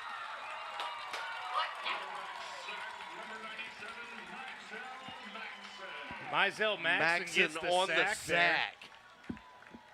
But Beaulieu has to force up the pocket because both ends are crashing in, and he has no chance. So that's a 4th down, 2:18 on the clock. And it's worthy of noting that wind is still blowing pretty good out of the south here as the Bulldogs get ready to punt from their own 10.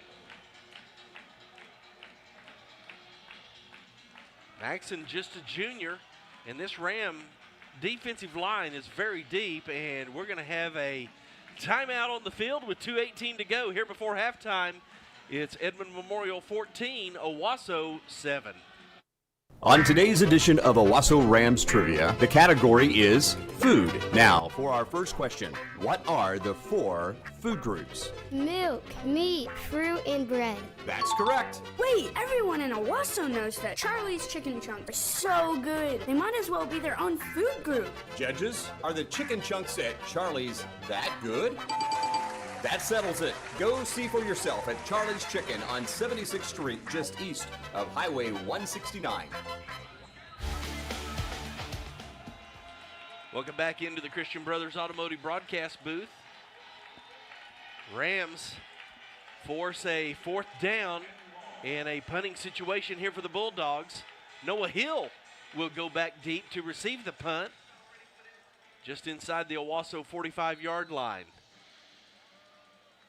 Bulldogs shift out of the punt formation. Now 3 players out to the right. Now they bring a man in motion. Rams looking for the block, coming inside, and the pressure force a bad punt. That's not going to make the 50-yard line. Then the Rams get a great bounce as it bounces back. It hit at the 45-yard line and bounced back to the Bulldog 35-yard line. Grant with 2:08 on the clock. Plenty of time for this Ram offense to get another score on the board. Well, and you said it. I mean, just a high punt, but into that breeze we mentioned out of the south. And a little backspin. Rams got great field position. 2 minutes and 8 seconds to go.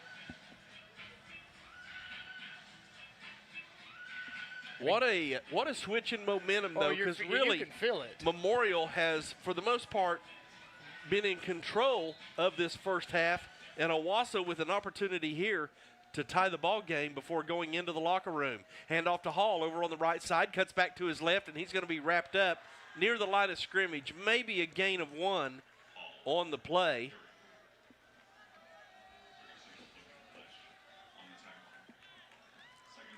Lucky to get back to the line of scrimmage that time, as that'll bring up second down. Now they'll look over to the sideline. 2 receivers out to the right with Noah Hill in the slot. Looks like single coverage on the far side with Tay Bethel.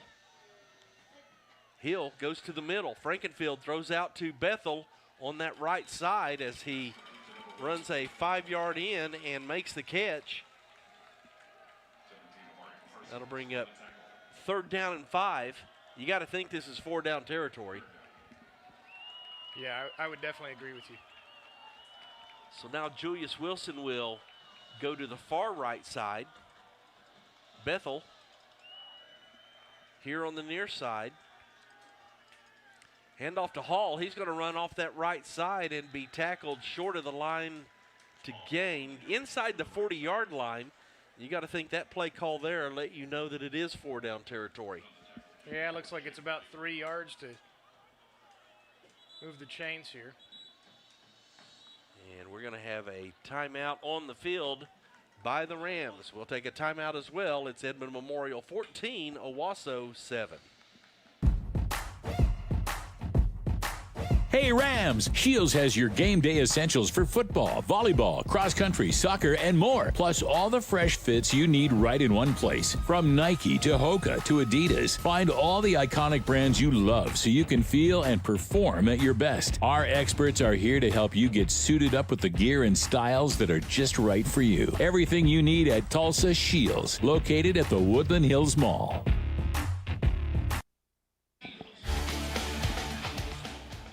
Welcome back to the Christian Brothers Automotive broadcast booth. Steve Mowry along with Grant Mowry and Rob Williams. Some little guests here in the booth. Case and Wren helping us out. It's a family tradition. Grant, your play call here. Well, you got Tay Bethel in the slot. The first thing I see is a quick slant as they're going to give him. Now, Julius Wilson's been getting some ground out on the edge. Quick throw. He's wide open. Tay Bethel makes the catch. Spins out of the defender at the 15-yard line and still fighting for yardage inside the 15 down to the 13. I mean, Grant, they were off of him 15 yards, and really off the snap of the ball, no one came to cover him. It was almost like, Drew, throw it to him now. I think we're going to have an injury on the play as there is an Edmond Memorial player down. It looks like that might be Colton McComb. So he's able to, well, they're going to tend to him on the field right now. While they do that, we'll take a break away from the action. Here with 35 seconds to go, it's Edmond Memorial 14, Owasso 7. Oh, I got my order wrong. This is me, Jessica. And this is Jessica? Not my coffee. And my friend said, oh wait, Quick Trip. And she said, you don't have to tell me your name. Please, serve yourself. And I was all, oh, then this happened. Yeah, someone stole my drink. That's how I learned Quick Trip has lattes on tap. And I will never have to tell a barista my name again. Quick Trip, raise your coffee bar. Hi, I'm Dr. Caleb Nelly with Tulsa Bone & Joint in Owasso.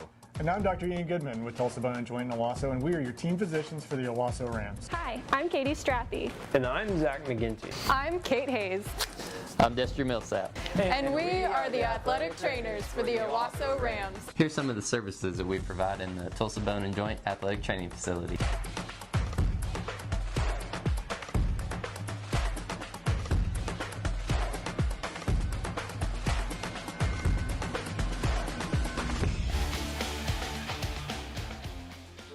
So good news for the Bulldogs, able to see McComb walk out under his own power. Frankenfield in the pocket, looking over the middle. A lot of green. He's going to take off running. He's got some room down to the 10, the 5, jukes to the outside, and he's knocked out of bounds and tackled at the 5-yard line. A nice job by the Ram quarterback.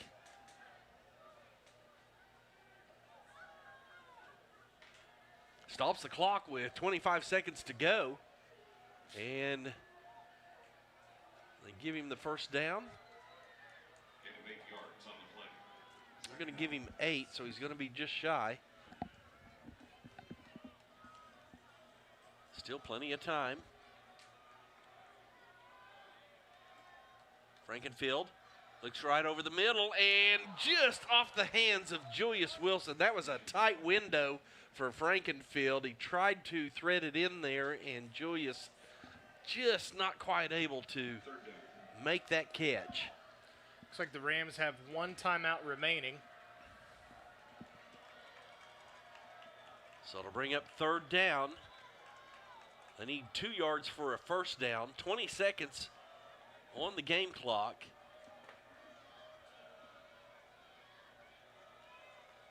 Offensive play is being signaled in. Play clock hasn't started. Now they run it. Frankenfield in the pocket, looks to his left, under pressure, flushed out to the right, throw it away, and he does out of bounds. A lot of pressure that time for Frankenfield, and now 14 seconds on the game clock. Kind of interesting call here because you really need 1 yard for a first down, but you have 14 seconds and a timeout.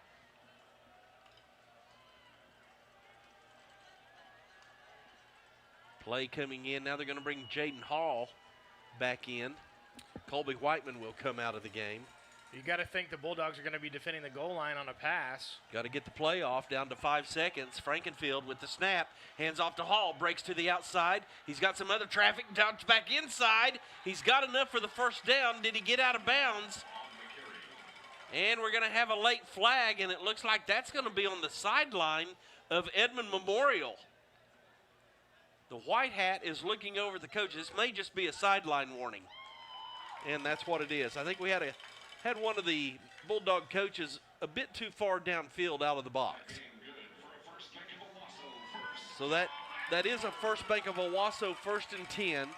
8 seconds on the clock, so if needed, you probably have time for two plays. Two quick passes. Or you can try to run it and then just take the timeout. Yeah. I don't know. Edmond Memorial is going to take a timeout and talk about it. They lead the Rams 14-7. This is Ram Football on your Owasso Sports Network. Hi, I'm Casey Miller. Hola, yo soy Casey Miller. You guys are ridiculous. Hi, I'm Casey Miller, your dedicated insurance agent. Our team recognizes the significance of clear communication and tailored service. In addition to our expert services, we have Spanish-speaking options and cater to individuals from all walks of life. Our aim is to ensure that every step of your insurance experience is smooth and stress-free. Contact us today at 918-272-8888 for a personalized insurance experience, where excellence in service meets the diverse needs of our clientele.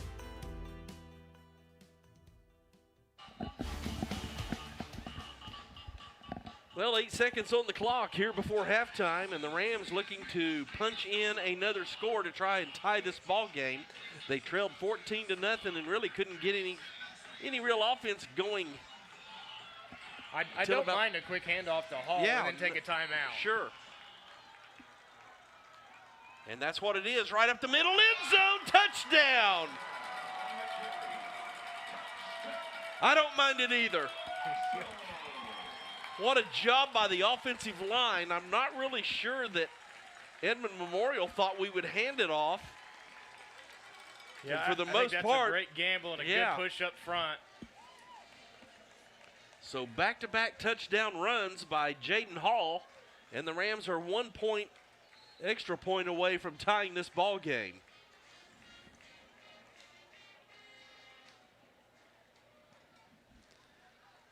Juan Razzo in for the extra point attempt. Nice hold by Bryson Francis through the uprights, and this game is tied 14-14. We'll take a quick break. 5 seconds left in this half. This is Ram Football on your Owasso Sports Network. When it's time to celebrate a sweet Owasso Ram victory, nothing will do quite like nothing but cakes. From personal buntlets to individual buntinis for the entire team, you'll discover a bunt load of flavor for every occasion. Visit Nothing Bunt Cakes in Owasso, located in the Smith Farm Marketplace. Nothing Bunt Cakes, proud supporter of Owasso Athletics.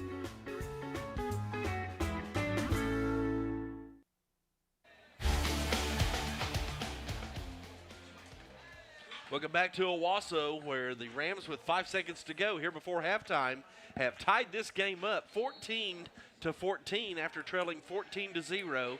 It's been Jaden Hall who has capped off both drives, a 1-yard touchdown yard run and then a 5-yard touchdown run, as the Rams looking to kick this off and feel good about going in at halftime tied with Edmond Memorial. There's a nice high kick down to the end zone.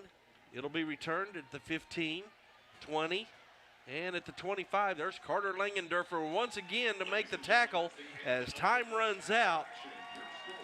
And the teams head to the locker room. We'll take a timeout as well and come back and give you the numbers here during our halftime show. This is Ram Football on your Owasso Sports Network. Hey, Owasso, you know these guys are big Ram fans. Before you take another Ram road trip, make sure your car is ready to go with a visit to your local Robertson Tire. From new tires to oil changes and so much more, the Robertson family has you covered. Visit them at 8431 Owasso Expressway or find one of their 14 locations all across the Tulsa Metro. Robertson Tire, keep rolling with Robertson. Hey, I'm Keith too, your hometown insurance guy.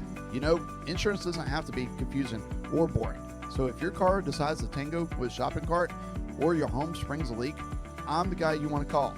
In fact, I'm so confident I can save you money on your current auto insurance that if I can't, I'll give you $25. Yep, you heard me right. $25 straight from my pocket to yours. So when life throws you a curveball, don't stress. Just call me, Keith2, at 918-928-4545 or visit me online at owassoinsuranceguy.com. Let us help you get the insurance you need and deserve for your family. Go Rams! Did you know every major professional sports league uses softwave therapy? From the NFL and NBA to MLB and the PGA. Top athletes trust it to recover faster, heal injuries, and stay in the game. At Restoration Chiropractic, Owasso graduates Dr. Bryce and Dr. Allie Colt bring that same cutting-edge technology right here to Owasso. Softwave activates your body's very own resident stem cells to start the healing process in the damaged area. Whether it's the knee you keep putting off surgery on, a herniated disc, or neuropathy in the feet, come get your first session at Restoration Chiropractic for just $50. The trenches, where roads are won. Ram 1500. Quick, tough, relentless, raw strength, no compromise. Ram HD. Haul more, tow bigger, hit harder. These are Ram Power Days. Jim Glover Dodge. Welcome back inside the Christian Brothers Automotive broadcast booth. It is halftime here between the Owasso Rams and the Union Redhawks, and we are live. It's a very special homecoming night. Along with all the excitement of football, we're also celebrating more incredible achievements by Owasso's very own. Joining me now is Coach Leslie Van Meter, the head coach of Owasso Varsity Cheer, fresh off another remarkable accomplishment. Coach, thanks for coming up. Thanks for coming in, and congratulations to you and your team on winning yet another performance state championship for the 7th year in a row. Hey, thanks for having me. We're happy to be here and just really proud of these kiddos. Well, Coach, let's start with the obvious. 7 straight state titles. When you hear that out loud, what does that mean to you and your program? Gosh, I mean, I think that these kids just, they focus on all the right things, and really thinking about creating something that's lasting, and that's just what they've done. They've not just done it for this year's win, but to continue kind of the legacy that's kind of gone before them, which is feels heavy at sometimes, but I mean, they rose to the occasion, obviously. Yeah, I mean, that 7 straight years, that means that some of these kids were in elementary school. Most of them were in elementary school whenever this run got started. That's a pretty tremendous sustainability of success at the very highest level. I mean, it's been really awesome to walk through it with, my assistant coach, Kelly, who had a daughter on the team. And then now my other assistant coach, Natalie Bible, she was part of the legacy that started. And so it's cool to kind of see that come full circle for her too. Just been a really awesome week. Every group I'm sure is special, but this group is special in its own right. What has stood out about this squad that you have this year compared to maybe some other teams that came before them?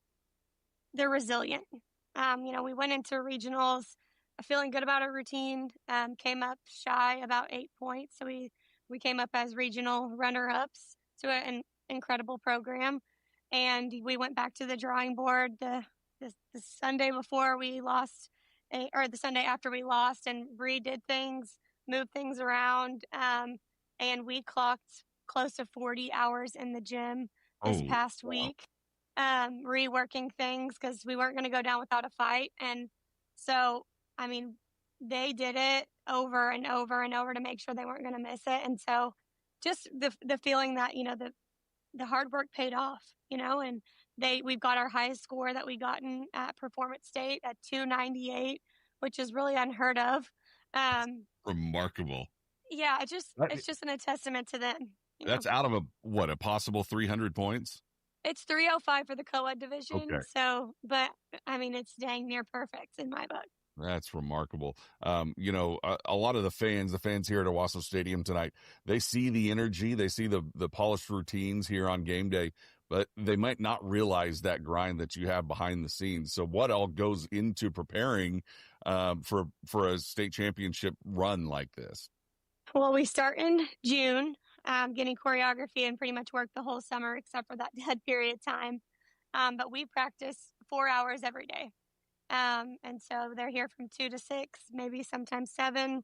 And really they do it so many times. So when they step out on that floor, they're confident that they won't miss. They're not just doing it to hit it once. They're doing it so that they're not going to miss it. And so that training perspective has been key in our last 7 years. But I'll tell you, you talk about the community of Owasso and showing up on Friday nights. They did that for us on Saturday. It was incredible to walk out there, and I'm not kidding you. The music guy looked at me and said, "Wow, the whole town of Owasso's here." And I mean, it was so cool, just their crowd involvement when they yelled with the kids on the floor. They said they felt it, and so we're just really appreciative of, I know Coach Blankenship brought boys out there to support us, and all the parents were there, and we had FOR cheerleaders were there, and so it was cool to have that support from the stands. Obviously, having to overcome some adversity from between regionals and the state championship, was there a singular moment that made you think we've got this wrapped up? I mean, obviously, there was quite a spread looking at the score sheet. There's a 12-point spread between first and second place. Was there a moment that that had you feeling good about the outcome? Well, we kind of made things from regionals to state just a little bit more, cohesive and easy on the eye, so you didn't miss the cool things we were doing. And so I was down, frozen, holding my breath the whole time. So each stunt section that hit, was a moment of clarity. And then they just did, when they went to that pyramid, I got goosebumps all over. You could feel it from them. They knew they were doing good and they were about to crush the pyramid. And so after that, they came down from the pyramid. The whole place just erupted, and it was, it'll live in my head forever. It's kind of like, ice skating in the Olympics. It's going to be a beautiful routine, but there's certain things that you've got to hit, the triple axel or whatever it might be. And the relief, the physical sigh of relief that you get once those hit, it's pretty remarkable. Yeah, we were doing some some crazy difficult stuff here. It's the most difficult routine we've ever done. I mean, we're doing high level skills, and they did it and made it look effortless. So it was really awesome to see that their hard work, paid off. Yeah, absolutely. And we're here at halftime, and we're obviously honoring that state championship, but we're also honoring some championships from our last year. the Yeah. past. Well, with some ring presentations. Can you talk a little bit about that? Yeah. So last year we came out on top for Performance State again.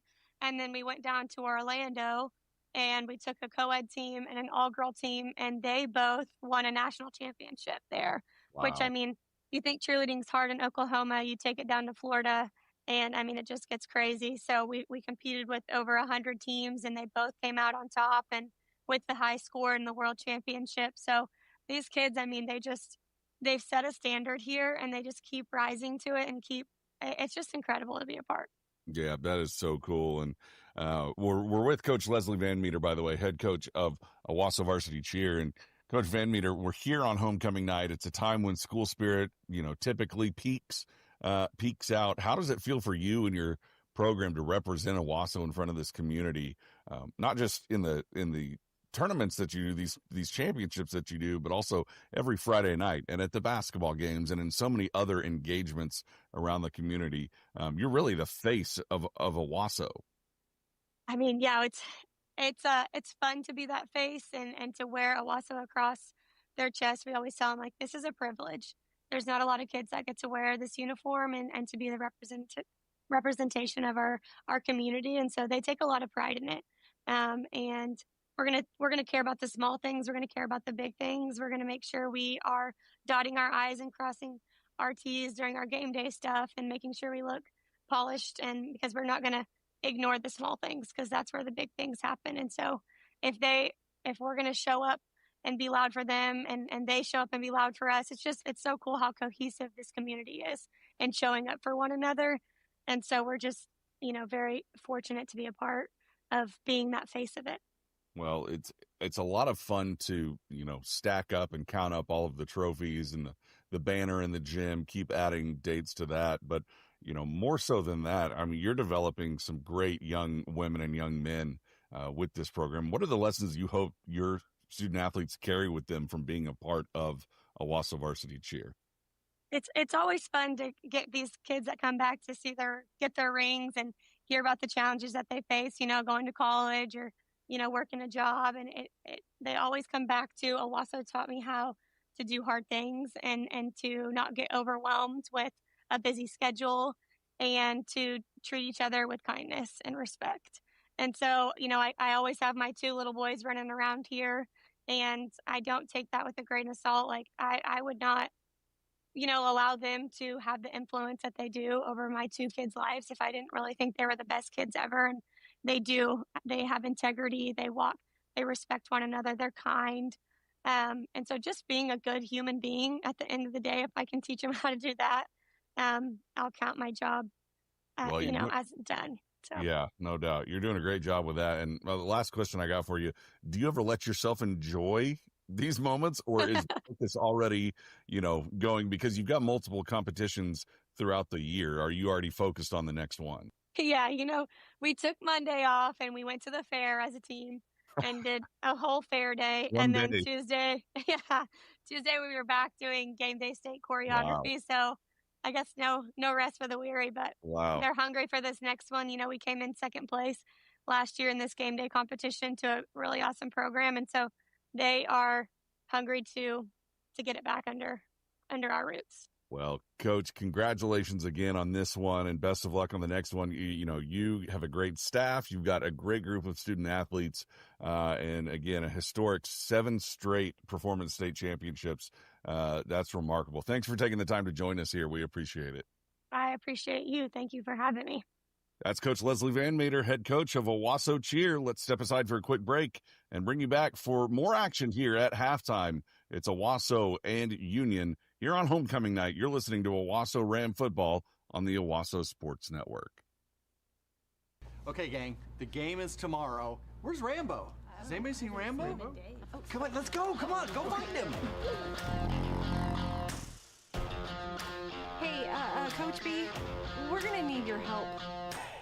We got a season to play. You haven't been out here. Get that look off your face and let's get to work. This way. That way.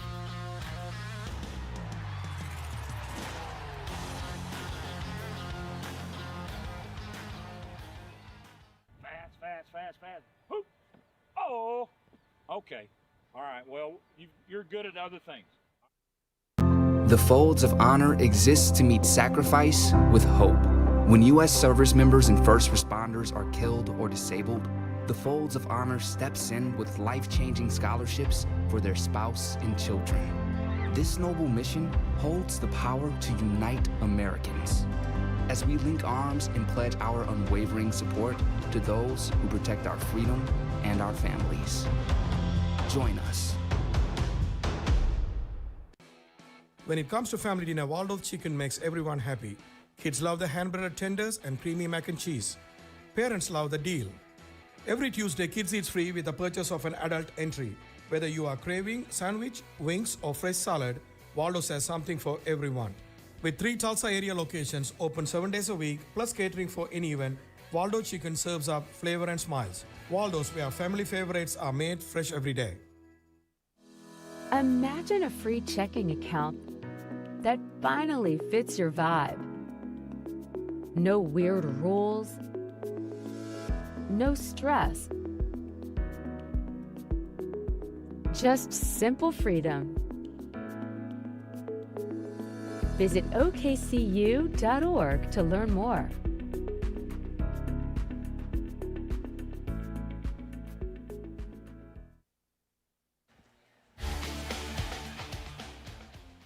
Welcome back into the Christian Brothers Automotive Broadcast booth here at Owasso, where the Owasso Rams are tied with Edmond Memorial 14-14, as Edmond Memorial jumped out to a 14-0 lead there in the early going. The Rams were able to match that with 2 scores late in the second quarter and tie this ball game up.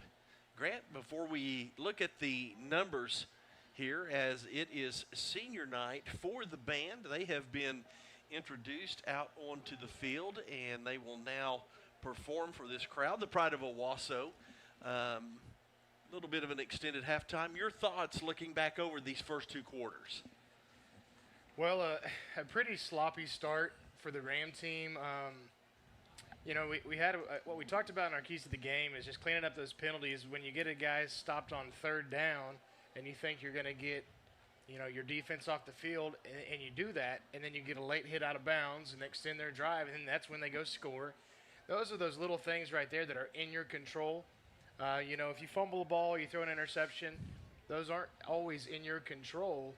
And so you'd like to see the Ram team, and they have seemed to get better each week and kind of clean things up.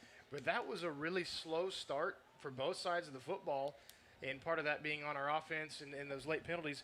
But also the momentum was completely on the Bulldogs sideline. And we talk about momentum, and it really does mean a lot. When you look down at the sideline, you can see energy at these big games, and you can see when there is and isn't any. And I know we talk about that, and people are like, well, that's not really in the game, but it really is a big part of it. And you saw it right before half as the Bulldogs are up 14-0.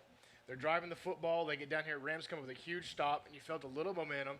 Rams go on a big drive and score. We're like, hey, we're filling it back. And then even further, you get a good stop again on defense, and you score with 5 seconds to go before halftime and have this game tied when you were staring 21-0 in the face going into half, and now it's a tie game. And so you talk about improvement, and our coaching staff does such a good job at halftime of kind of pointing things out and making adjustments. To go in down a score, I don't feel great about, but I am confident. But to be tied at half after the way we started, I feel pretty good about the game and getting kind of back in control. Yeah, I agree with you on that. And to see the energy that we took into the locker room before halftime, it was a complete turnaround from what we saw primarily throughout that first quarter and into the second quarter. Yeah, and you just saw some guys getting frustrated early because you're not doing what you're – and that's a good test. You kind of like these tests, but then still coming out with a victory so you don't mess up any district standings. By the way, before we look at these numbers, we want to mention to our listeners that interview with Leslie Van Meter with Owasso Cheer, that was actually from a couple of weeks ago, and I had an opportunity to interview a couple of Owasso coaches during that time, so we delayed that. That's why you heard Owasso Union and not Owasso Edmond Memorial, as Jared Gallagher did a great job, and congratulations to the cheer team for another gold medal. I think that's 7 that they come away with. Speaking of congratulations, let's send congratulations out to the Owasso Lady Rams softball team, the defending Class 6A champions, as they win a back-and-forth matchup today against Stillwater. A really tough game. They were behind, and then they were ahead, then they were behind, and then they were ahead, and they just kept fighting and kept fighting. And Stillwater did the same thing before the Lady Rams are able to come away with a 10-8 win over the Stillwater Lady Pioneers. So Coach Eicher and his ball club headed to the semifinal tomorrow against Mustang. That'll be at 1:30, and we will be bringing you that action down from Devon Field or the stadium down around Hall of Fame. That'll be a 1:30 scheduled game time. It could run late, but in any case, congratulations to those young ladies as they continue to defend their state championship. Be sure and join us tomorrow here on the Owasso Sports Network. As we look at the numbers here at halftime, teams tied at 14. First downs are even at 10 first downs each. Owasso has found more success on the ground than Edmond Memorial. 19 carries for the Rams, 13 for the Bulldogs. Owasso with 93 yards on the ground. Edmond Memorial has been held to 11 yards. Owasso, this is a bit of a surprise, Grant. Only 49 yards total passing in the first half. Drew Frankenfield, 7 of 14. Really having to go with the short game. Edmond Memorial got their safeties deep. Not much room over the top. A lot of yards after catch for these Rams receivers. We'll see if Owasso can't open that up a bit more in the second half. On the other side, though, you've got Beaulieu, who is 15 of 21 for 139 yards. Total yardage in the game relatively even 142 for Owasso, 150 for Edmond Memorial. No turnovers in the ball game so far, so that could be a critical part of this second half. Time of possession, Edmond Memorial with an advantage at almost 15 minutes, 14:42, and Owasso just over 9 minutes here in the first half. Third down conversions, again, another area that you'd like to see Owasso improve in. 1 of 6 on third downs, but as you mentioned, some of that is due in part to penalties and making it third and long. Edmond Memorial 4 of 7, and then fourth down conversions, Owasso 2 of 3, Memorial 0 of 1.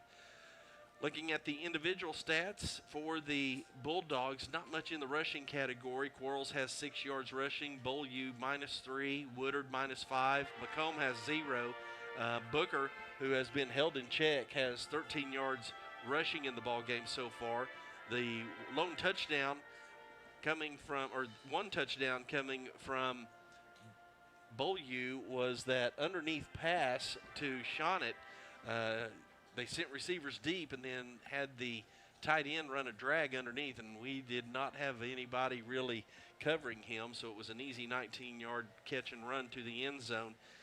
Quarles with 7 receptions for 48 yards. Woodard 3 receptions for 31 yards. Massey with 2 receptions for 32 yards. And then McComb, Shonett, and Booker each with 1 reception. So as we mentioned earlier, there's no discretion for Beaulieu. He has gone to 6 receivers so far here in the first half.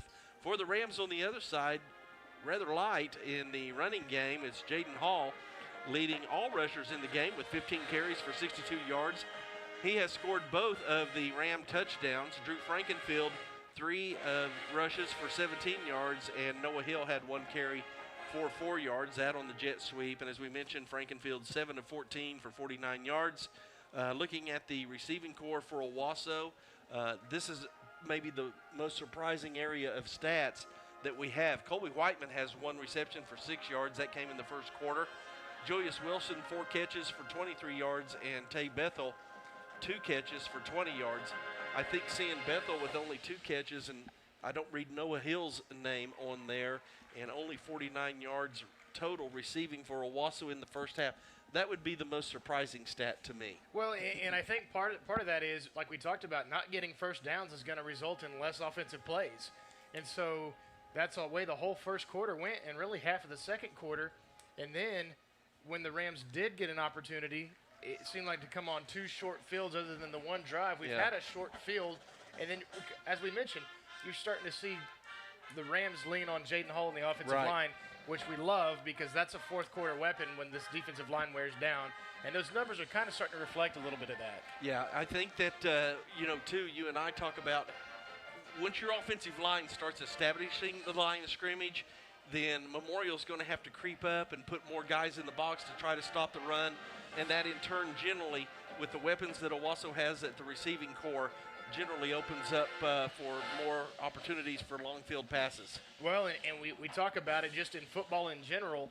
It's always interesting because the defense can win 5 out of 6 plays and get a stop, but it just takes that one play to get that first down. After you stopped them 3 times, you get a first down, and it's defeating to a defense. As we look at our Restoration Chiropractic second half adjustments, Owasso grads Allie and Bryce Colt know what it takes to be a champion. Go see Dr. Allie and Dr. Bryce at Restoration Chiropractic in the Tyann Plaza today. As you look at that, Grant, what would be your sense of urgency or the adjustments that need to be made for the Rams to be successful here going into the second half? Well, I feel like coming out of the locker room for the Bulldog offense, I expect to see a heavy dose of Cameron Corals because in the first quarter, they were getting him the ball in all kinds of ways, and they kind of just went away from that. He started spreading around, like you said, but Corals is definitely the playmaker. Right. And Booker's had some success a little bit here and there lately on the run game, and you saw McComb go out. We don't know if we'll see him in the second half. So I really think for the Ram defense to be able to bottle him up, and then really just like to see the Rams on offense, just clean up a few things. And I really do expect to see a pretty heavy dose of Jaden Hall coming out until that box tightens up. Big district matchup here at Owasso tonight. As we mentioned coming in, Owasso and Edmond Memorial at the top of this district. Looking at other scores around the area, Edmond Santa Fe leads Westmore 31-14. Jinx traveling out to Deer Creek. They lead the Antlers 42-14. Union traveling over to Yukon. They lead the Millers 35-20. Bixby in complete control of a very undermanned Enid Plainsman ball club, 92-0. The Spartans not having any trouble in that ball game. Mustang leading Edmond North 37-13. And that is where we are at halftime at most of the games here throughout the state in Class 6A. We'll take another 2-minute timeout, come back and get ready for second half action. This is Ram Football on your Owasso Sports Network. There's barbecue, then there's barbecue. Trails Inn is the barbecue headquarters of the Owasso Rams. Owner and longtime Ram fan John Cash uses locally sourced ingredients, and their meats are cooked low and slow over pecan hardwood. Trails Inn Barbecue serves smoke-blasted barbecue that is long on flavor and short on pretense. Trails Inn Barbecue is here for all your dine-in and catering needs. Trails Inn Barbecue, located at 8888 North Garnett Road in Owasso. Proud supporter of Owasso Athletics.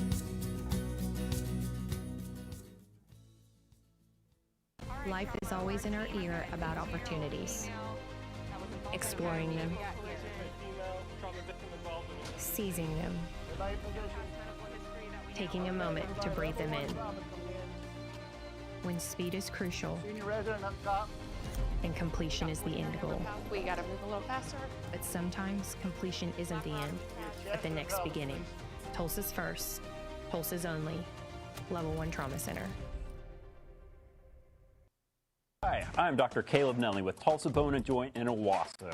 And I'm Dr. Ian Goodman with Tulsa Bone and Joint in Owasso, and we are your team physicians for the Owasso Rams. Hi, I'm Katie Strappy. And I'm Zach McGinty. I'm Kate Hayes.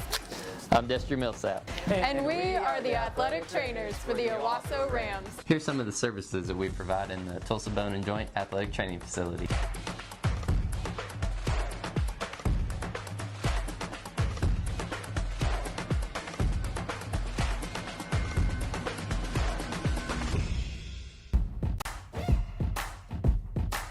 Hey Rams! Shields has your game day essentials for football, volleyball, cross country, soccer, and more. Plus all the fresh fits you need right in one place. From Nike to Hoka to Adidas, find all the iconic brands you love so you can feel and perform at your best. Our experts are here to help you get suited up with the gear and styles that are just right for you. Everything you need at Tulsa Shields, located at the Woodland Hills Mall.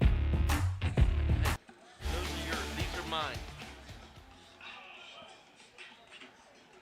Welcome back to Owasso as the team's coming back out on the field to stretch after the crowd being serenaded by the Pride of Owasso here on band night. Recognizing the seniors in the Owasso band. Appreciate you joining us here tonight. We want to thank our sponsors that allow us to bring you Owasso Ram football, including First Bank of Owasso, Jim Glover Auto Family, St. Francis Health System, Tulsa Bone and Joint, Ascension St. John, Shields, Oklahoma's Credit Union, Christian Brothers Automotive, State Farm Agent Casey Miller, First United Mortgage, Tulsa Accident Care Center, Hometown Insurance Keith 2, Restoration Chiropractic, First Church, Eagle Window Tint, Pathway Church, Brew Coffee House, Trails Inn Barbecue, Sooner Mobile X-Ray, All Things Cake, 918 Doco, Tulsa Tech, Big Biscuit, 918 Family Wellness, Raising Cane's, Capstone Roofing, and Robertson Tire, and of course your friends at Mowry Funeral Service. As we get ready for third quarter action, we do want to thank our third quarter sponsor, Eagle Window Tint. Eagle Window Tint in the 5th Avenue Business Complex offers 10% off for all military and first responders, and all tents have a lifetime warranty only at Eagle Window Tint, proud supporter of Owasso Athletics. Teams coming back out onto the field. The Rams are ready to receive the second half kickoff. Tate Bethel is back deep, but he hasn't had really an opportunity to return tonight as Edmond Memorial is going with the high onside kick. Carter Langendorfer had a really nice return on one of those high onside, so see if the Rams can get themselves in good starting field position to begin this third quarter. We're tied at 14. And Edmond Memorial, Parker Reed will send this off for the Bulldogs. We are underway, another high onside, not very high, and the catch is made by Julius Wilson. He stutter stepped for a moment, then he took off down the sideline and just out of bounds. Granted, looked like he was trying to either deke the defense or he didn't know he could go on that, but Julius with a big gain on the play that time ignored the fair catch and made a nice play as Owasso will start 1st and 10. Thought he made it into, try to get the chain gang down the field, and it's going to be 1st and 10 Owasso at their own 47-yard line.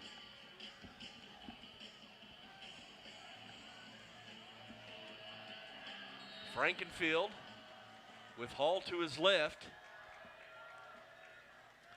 Looks to his left, right across the middle, and again the pass is 4 yards shy of his intended receiver, Colton Sudbeck. A couple of times tonight, Grant, the ball just hasn't come out cleanly from Drew's hands. Yeah, and I'm a little surprised to see the Rams come out throwing after we talked about maybe seeing Jaden Hall just start to hammer down on this Bulldog defense. Two receivers out to the right and a high snap, but there's going to be movement by the offensive line, and that'll back the Rams up 5 yards.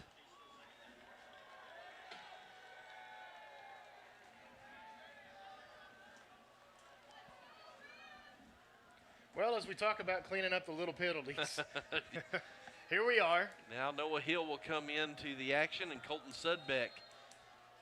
Two receivers to each side. Noah Hill in the slot on the left. Frankenfield trying to get Memorial to jump offside. They do not. McComb is back in at the Mike linebacker for the Bulldogs. Frankenfield in the pocket, good protection, looking downfield. He's going to be flushed out to the left. There's a flag in the backfield. The flags have been quite generous here this evening.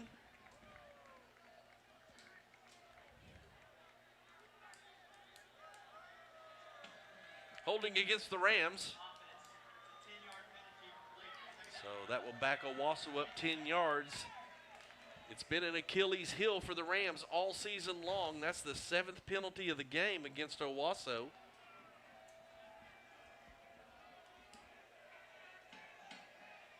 Backs them up to their own 37-yard line.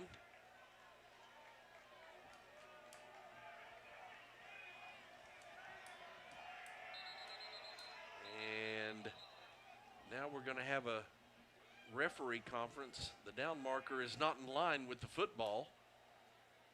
And they bring the ball back up to the, nope, they're going to mark it back and go back even further. Yeah, it looked like they stepped off 5 yards instead of 10 originally. We almost had a break there. So it'll be second down from the Rams' 32-yard line. Second and 25. Frankenfield in the pocket, good protection, throws it underneath the Hall. He's got some room out in front of him. Elon Reagan's going to come over and destroy some guy that made a bad decision, as Hall is tackled at near the 39-yard line. Yeah, just looking for a big play underneath here, not exactly trying to throw for it, as the Bulldogs have a 3-deep safety look here.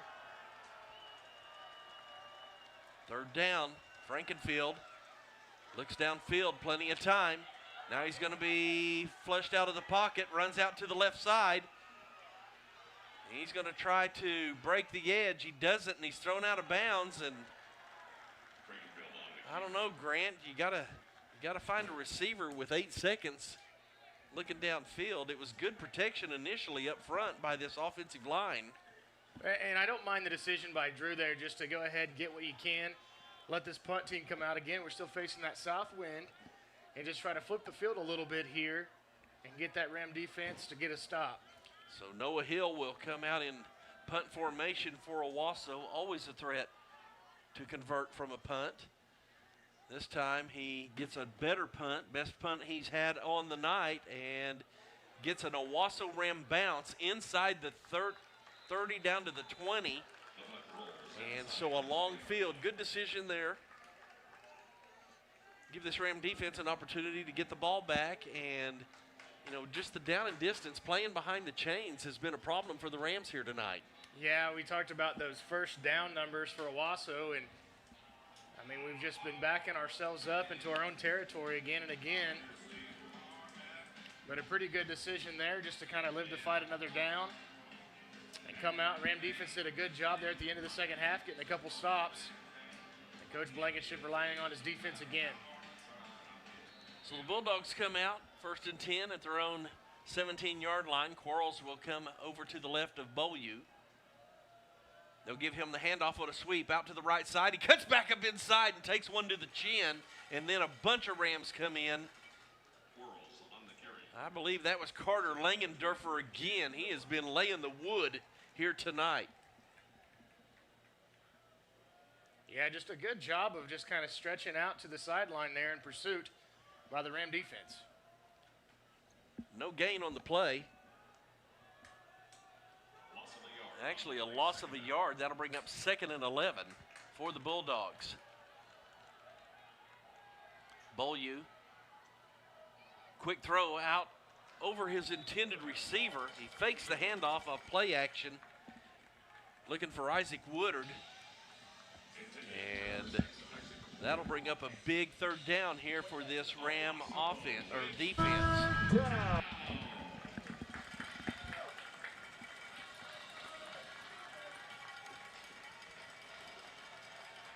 Fans trying to get behind this Ram defense. Quarles out on the far right. Beaulieu likes to go to him quickly out of the shotgun. He looks to his right, pulls the ball down, and he's going to be upfield. He slides short of the 1st down marker. Actually short of the 25-yard line. 7 yards. So that'll bring up 4th down. This would be a big decision. Yeah, he's off the field, so they're going to send their punt team on. You tied at 14. I don't think Coach Meredith wants to take a chance on.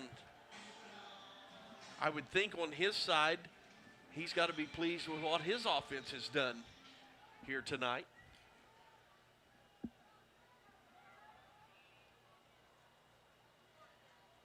Noah Hill back deep, a nice high punt. Hill calling for a fair catch, and it's made, and then he's grabbed. An obviously fair catch. Well, as loose as the flags have been tonight, I'm a surprised. Good time to tighten that up. So Owasso will send their offense out and start at their own 37-yard line, 1st and 10. 9:10 to go here in this 3rd quarter, brought to you by Eagle Window Tint. Again, a very good starting field position for the Ram offense. See if we can go without suffering a penalty and try to move the football. 2 deep safeties, 2 receivers to the left, 2 to the right. Hall on the run on the left side. He's got some room. He's across the 50, the 45, into the secondary, hit from behind and brought down at the 40-yard line. That's a good run by Hall. Really good hole up front and good patience by Jaden Hall. Hits right through the A-gap. That's a first bank of Owasso, 1st and 10 into Bulldog territory at the 40-yard line. Hall gets the handoff again. Goes right up the middle, gets bumped there for a moment. Now he just puts his head down and bulls his way forward down to the 36-yard line. Gain of 4 on the play. Gain of 4 on the play, 2nd down. That'll bring up 2nd and 6.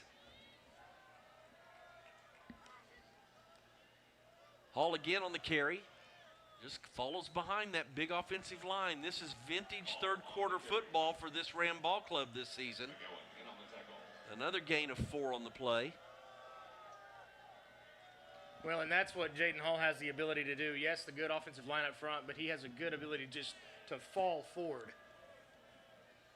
Well, he comes up to the offensive line and shows patience, and then he finds his spot and just darts through.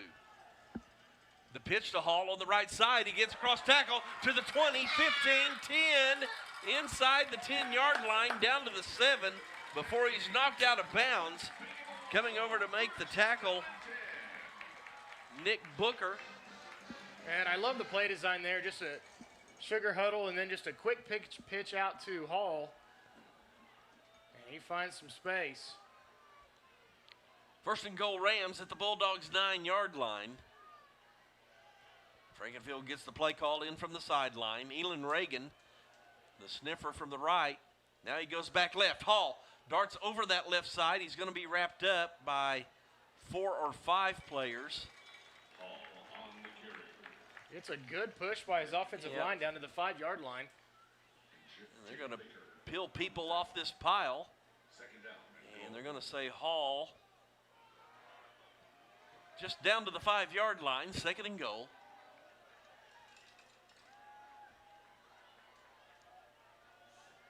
Rams taking their time.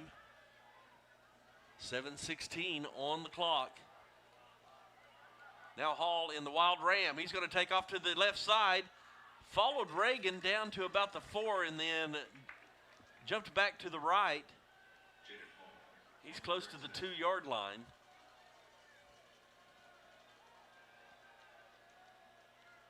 That'll bring up 3rd down.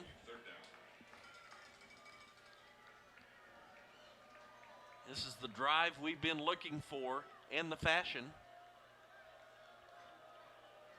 Rams take their time. Now they're going to come out of a sugar huddle once again. Let's see if they don't do the wild ram. Frankenfield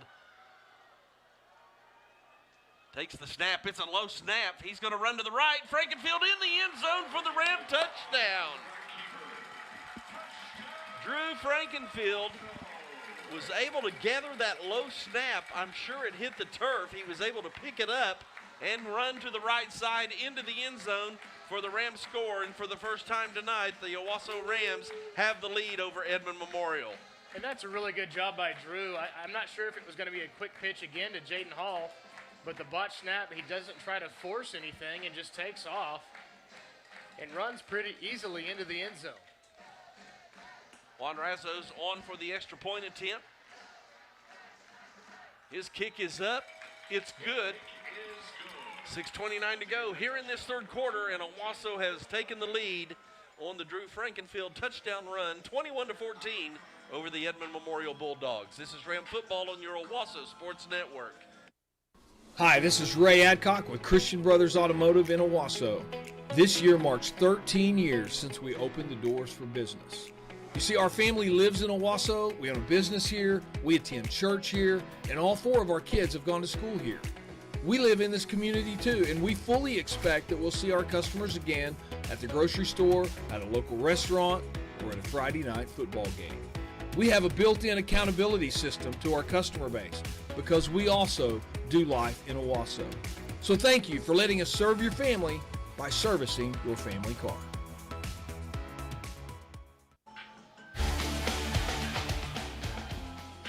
Welcome back to Owasso, where the Rams have capped a 62-yard drive in 7 plays. Took 2:41 off the clock, and it was Drew Frankenfield on a 3-yard touchdown run as Owasso now in front, 21-14 over Edmond Memorial. That touchdown brought to you by the Jim Glover Auto family. Juan Razos will kick it off for Owasso. It's going to be a nice line drive kick. It'll be fielded at the 3-yard line. Out to the 10, the 15, 20, and then the Rams with a hammer at the 25-yard line. That's Ryder Karn coming up with a good pop down there in coverage. A.J. Roberts in on the tackle once again. And so Edmond Memorial will begin this offensive series, 1st and 10 at their own 25-yard line.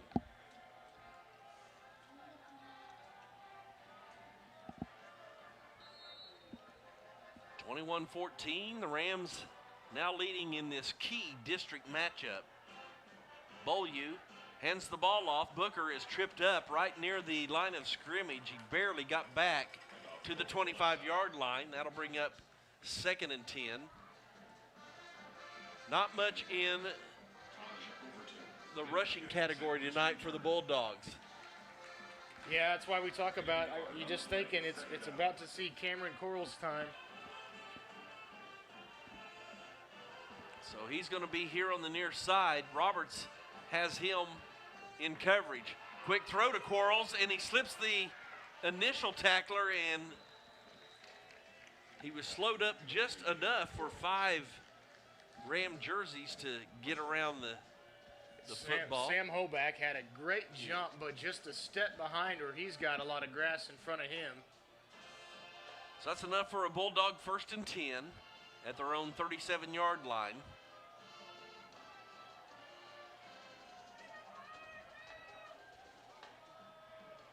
Two receivers to each side. Quarles in the slot on the left. Beaulieu fakes the handoff. Quick throw out here to the near side. Catch is made by Shonett. And he's tackled as he crosses the 40-yard line. Yeah, that's good initial contact by A.J. Roberts, and then Ryder Karn comes in and finishes it off. Gain of 4 on the play brings up 2nd and 6.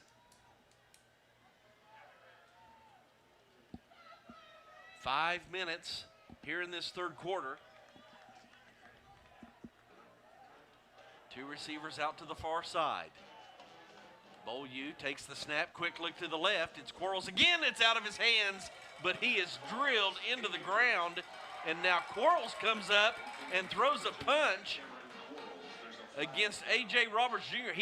Roberts didn't do anything wrong, Grant. He just came up and made the tackle, and then Quarles with a punch to the face.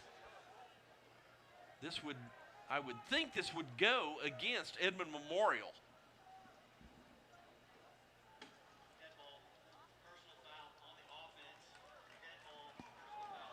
Wow. Well, like you said, A.J. Roberts does. I mean, the ball is gone, and A.J. Roberts drives him to the ground, but AJ doesn't know the ball is gone. I mean, that would be the first drop pass by Corals all night, and he's been all over the field. So I don't mind the aggressiveness there by Roberts. I don't believe Coach Blankenship agrees with this call. I don't either, Steve. What's he saying, Brock? I was about 5 yards from it, and you're right. AJ didn't know that that he didn't have the ball. He took him straight to the ground. All right, Brock, thank you. Glad to have you back. Beaulieu with a Utah pitch underneath, and the Rams string that out and have it covered beautifully. No gain on the play. Well, like Peyton LeGrand in again. And that ball's just a step from Taj Overton. That'll bring up 4th down and 6th. And Coach Meredith trying to keep his team within striking distance, but he will send his punt team out on the field as Noah Hill will set up at the Owasso 25-yard line. See if he can get a return this time. The punt is off, and it's a nice high punt again. Noah Hill goes back to his own 15, makes the catch, trying to get to the outside, swings around a man, but he's going to be wrapped up and then thrown down to the ground. Really a good job that time by the Edmond Memorial cover team to keep Noah Hill contained, because if he gets outside one man, there is a lot of running room for him here on the near side. As it is, it's going to be a long field for the Rams as they start 1st and 10 at their own 9-yard line. Well, I'm not sure who it is. It might be A.J. Roberts. I can't tell, but there are 2 punts now for the Bulldogs that we've almost blocked. He's doing a really good job of coming in at a good angle where he won't run into the kicker. But he's getting closer and closer each time. So the Ram offense has 91 yards to go as they start 1st and 10. Quick throw out to the left side. The catch is not made this time by Julius Wilson. So that'll stop the clock at 3:43. 2nd down and 10. Colby Whiteman will come in as Colton Sudbeck checks out. Also, Noah Hill's going to flip over to the left side. So Hill's in the slot with Julius Wilson on the left. And then Tay Bethel and Whiteman here on the near side. Frankenfield in the pocket, looking downfield. He's under pressure. He's in the end zone. He's got to throw this away, and he does. Grant, you just don't have a go-to receiver underneath in that particular pattern. No, you're right. You've got 4 guys. Looks like they're about 25, 30 yards down the field. Just kind of need that peel underneath. So now it's 3rd down and 10.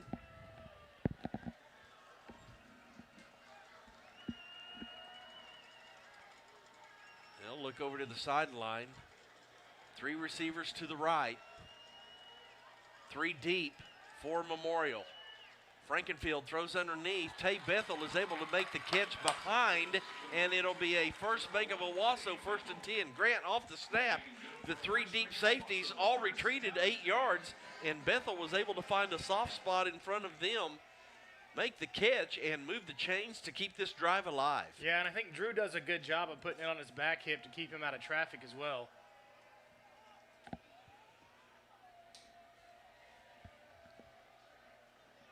First and 10 Rams at the 23-yard line. Frankenfield, a jet sweep to Tay Bethel, barely got it away. Bethel trying to get to the outside, and he does before he's knocked out of bounds as he crosses the 30-yard line. That could very easily have been a fumble on the exchange, as Bethel's able to gain 7, brings up 2nd and 3. Again, Memorial going with a 3 deep safety look. The handoff to Hall up the middle. He's going to cross the 35 and have enough for a First Bank of Owasso 1st and 10. Yeah, you like to see that, just the Rams not getting too cute and continue to move the sticks from what started at their own 9-yard line. Now you really feel the breath kind of come into this offense here, open the playbook a little bit more. Rams taking their time, 2:40 here in this 3rd quarter. Two receivers to each side. Hall to the left of Frankenfield. Frankenfield in the pocket. Plenty of time to survey the field. Rolls out to his right. He's going to take off running, and at the 40, run out of bounds. A late hit out of bounds, and there's a flag.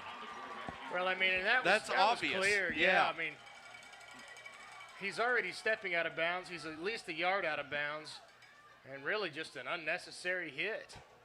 And Tay Bethel gets tangled up with another player here on the near side. All of this in front of the Ram bench. The referees come in quickly. They'll regain control. That'll move the Rams into Bulldog territory.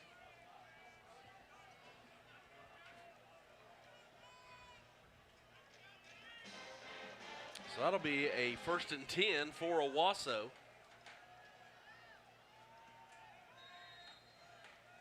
At the Bulldog 43-yard line. Here comes a late substitution. He's offside, and there's the flag.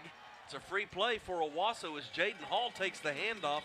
Grant, there was a defensive lineman that was charging on the field from the sideline of Edmond Memorial at the Owasso 45. He is basically in the backfield of Owasso, and Frankenfield calls for the snap. Well, that's a really good job by Drew. He sees it the whole way, even though there's not a pass play.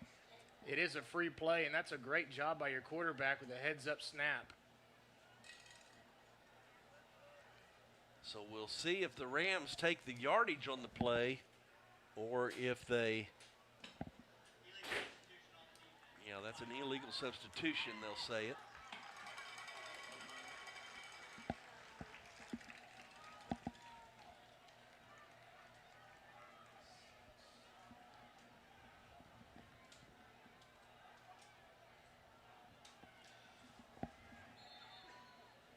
First and 10 Rams. Here on the near side, it's Hall, and he's knocked out of bounds.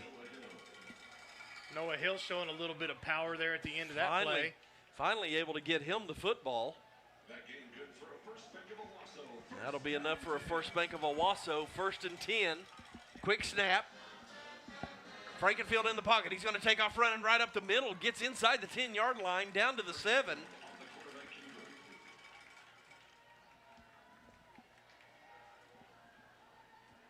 That'll be a gain of 5 on the play. Brings up 3rd and 5.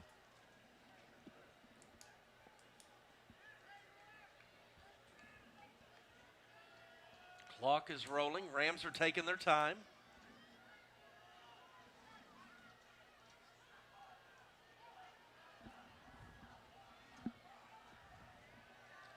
Quick throw to the end zone and just out of the reach of Julius Wilson. Just a low pass there. Wilson able to get a couple hands on it, but just unable to come up with the catch. So that'll bring up 3rd down. Call it 4, maybe 3.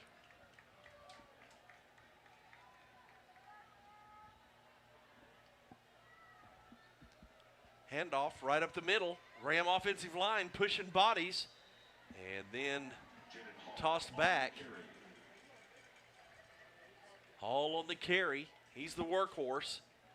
Well, that's really close to the 1st down marker. We're going to have just a 4th and 1.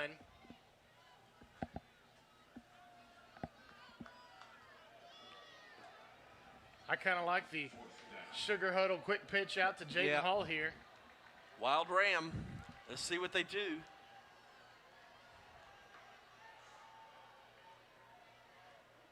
Rams trying to decide what they're going to do. 10 seconds on the play clock. They've got to get this in quickly, and I think Coach Blankenship is going to want a timeout. And he does. 42 seconds on the clock here in this 3rd quarter. Owasso 21, Edmond Memorial 14. All in all, there's not a better place to work. Working at St. Francis is... Working at St. Francis is... Working at St. Francis is... It's very fulfilling. The work that we do is hard. The work that we do changes people's lives. It's more than a job. It's more than a job. It's more than a job. It's more than a job. It's a calling.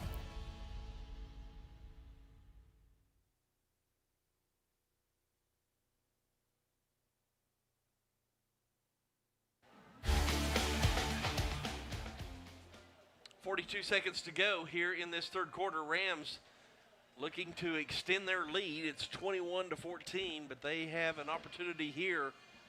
They can get a first down as they are about a yard shy of the 5-yard line. That's where they need to get. Or just go ahead and run it into the end zone.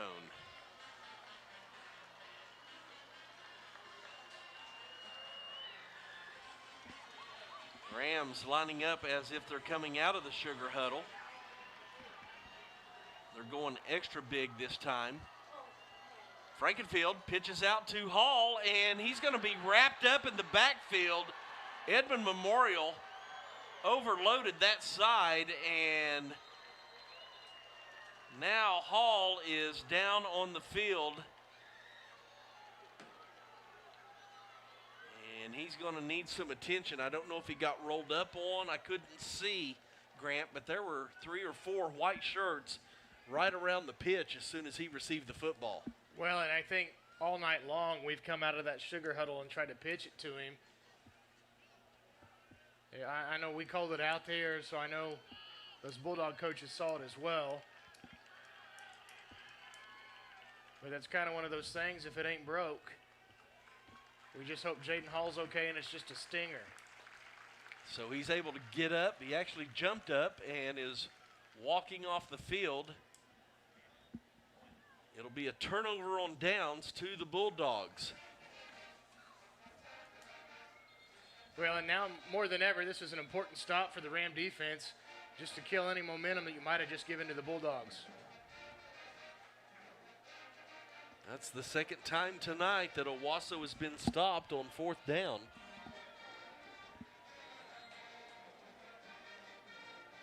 So the defense comes back out on the field, see what they can get going. Low snap to Beaulieu, quick throw out to the right side, and a nice tackle, actually a nice hit. Quarles on the reception, and he is hard to get a hand on. Yeah, it's a good job in open field by A.J. Roberts making the tackle.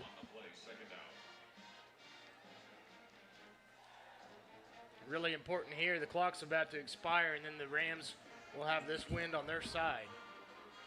See if the Bulldogs run one more play. They will. Beaulieu quick over on the right side and picked off to the end zone. Touchdown! We said it in the first half that A.J. Roberts would have an opportunity to read that route, jump that route, and he did it right there. And you talk about a momentum changer, he just brought it all back to the Owasso sideline. That is an excellent gamble and a read. He doesn't just jump the route. I mean, it hits him in the chest as he's full speed into the end zone. The Bulldog offense didn't even have time to react. He was in the end zone before they knew what happened. And now the Rams are lining up for the extra point. Juan Razzo gives the go-ahead. The kick is up. It's good.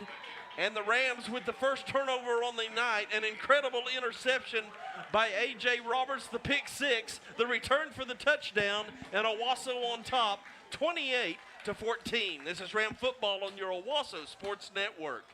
At Jersey Mike's, they slice your order fresh right in front of you. And let me tell you, watching that can send a rush of emotions through a person. Excitement, impatience, baby-like wonder, indecisive, anticipatory chewing, nervous pacing, happy claps, and finally, jealousy, because that's this guy's sub. I should order one. Good idea. Sliced right in front of you. It's a Jersey Mike's thing. A sub above.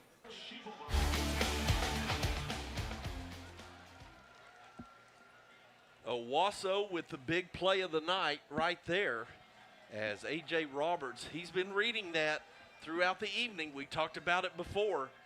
And a perfect read that time as he jumped the route. Nice catch. Return to the end zone for a touchdown. Let's go down to Brock. Brock, what do you got? Yeah, you said it, Steve. We've been talking about that all night. These cornerbacks coming up, trying to jump these little flat routes. Right there, that paid off for A.J. Roberts Jr. And you feel a little bit better now as the Rams score 14 in the second quarter, 14 in the third quarter. They now lead 28-14. Well, and that's 28 unanswered points.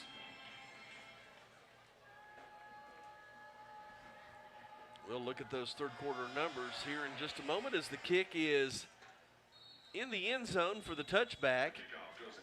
And Edmond Memorial will start 1st and 10 at their own 20-yard line. Looking at the numbers through 3 quarters, Owasso 34 carries for 192 yards.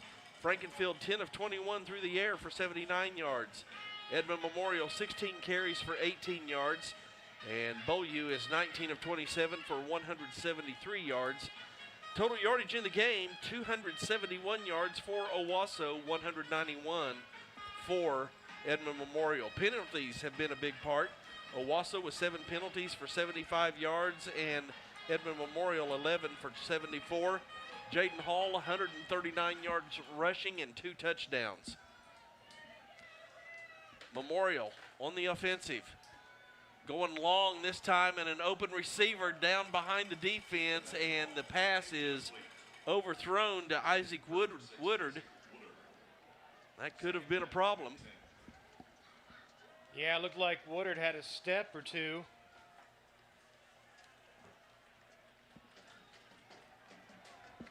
I think that's Jackson Suggs out there in coverage. That's about the first deep ball we've seen tonight. Incomplete pass brings up 2nd and 10. Beaulieu in the pocket again, looking to the outside, rolls to his right, throws underneath. Catch is made. Just to pick up at 5 yards there. Aiden Polk on the reception. Brings up 3rd and 5.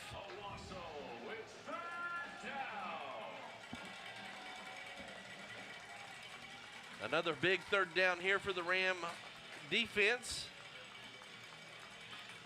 Clock rolling.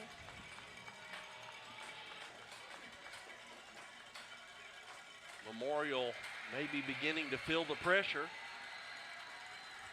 They'll bring a man in motion. It's Woodard, right to left, and now we're going to have a timeout from the Edmond Memorial bench. 11:07 to go here in this 4th quarter. It's Owasso 28, Edmond Memorial 14. Life is yours to spend. Spend it loving others. Spend it knowing you're loved. Spend it nourishing your body. Spend it strengthening your soul. Spend it planning out every little detail. Spend it knowing you're part of a bigger plan. First United Bank. Spend life wisely.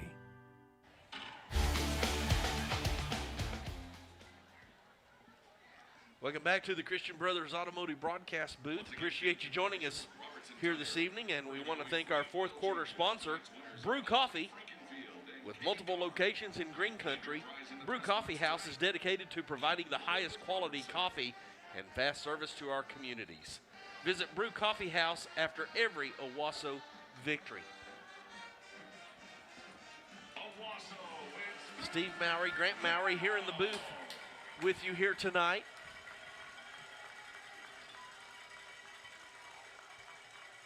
Empty backfield. Beaulieu looks over the middle. He's got a man who's hit immediately by Peyton LeGrand. It's going to be close. See where the referee marks this. Just enough for the first down. LeGrand was right there to meet the player as soon as the ball touched his hands. Well, you felt like that was probably the game in a 3rd down situation. As the Bulldogs are down by 14 here with 10 minutes and 40 seconds to go. They're going to mark the ball at the Bulldog 32-yard line, 1st and 10. Handoff here on the near side, and the Rams have had that covered all night. Taj Overton along with Chris Ferris in on the tackle.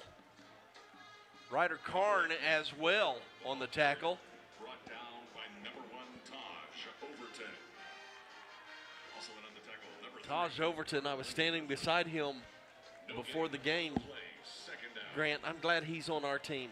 Yeah, I've run into Taj a couple times over at Waldo's Chicken here in Owasso. Him and a couple of the boys down there eating.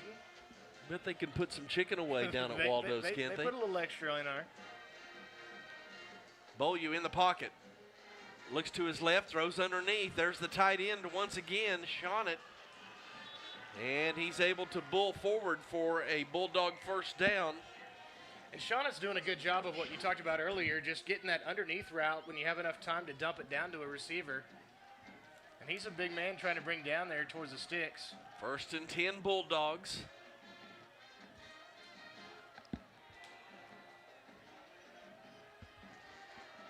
$9:30 on the clock. 2 receivers right, 2 to the left. Beaulieu back in the pocket. 2-step drop, throw to the left side, incomplete. Sam Hoback in coverage that time for the Rams. Brings up 2nd and 10. Incomplete pass, stops the clock at 9:23. I think it's interesting that the Bulldogs just kind of continue to go away from Cameron Corals, as he's just been pretty effective for their offense all night long. Even yards after the catch. I mean, he's got some quick feet, spin moves. Now 3 receivers to the right, 2 to the left. Beaulieu, quick throw to the left side, and there's the Rams in coverage, making the immediate tackle. That was read perfectly by Jackson Suggs. And Ryder Karn in there to help as well.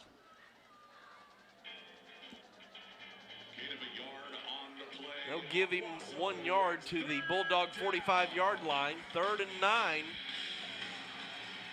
So a big 3rd down here for this Ram defense.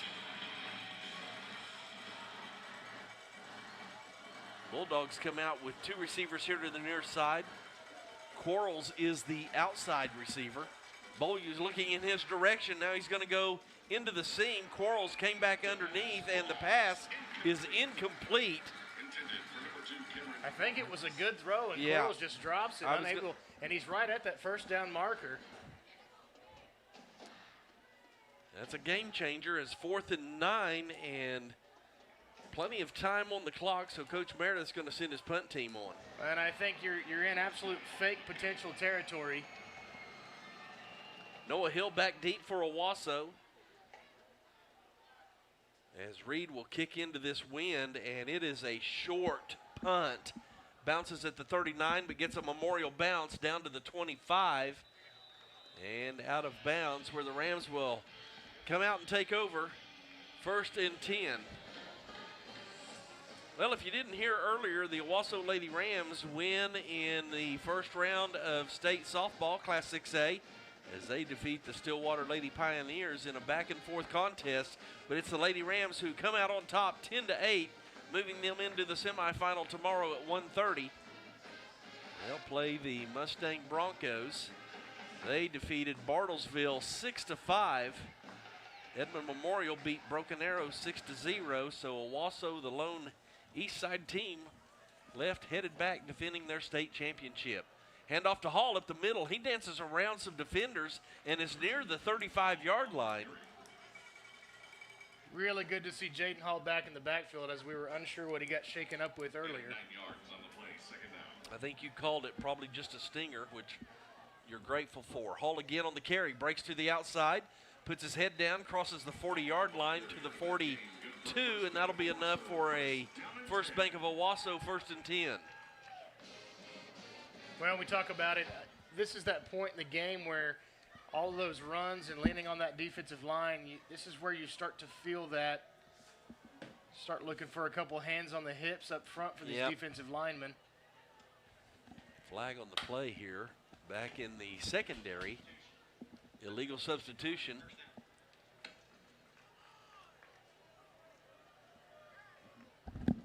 A lot of flags here tonight.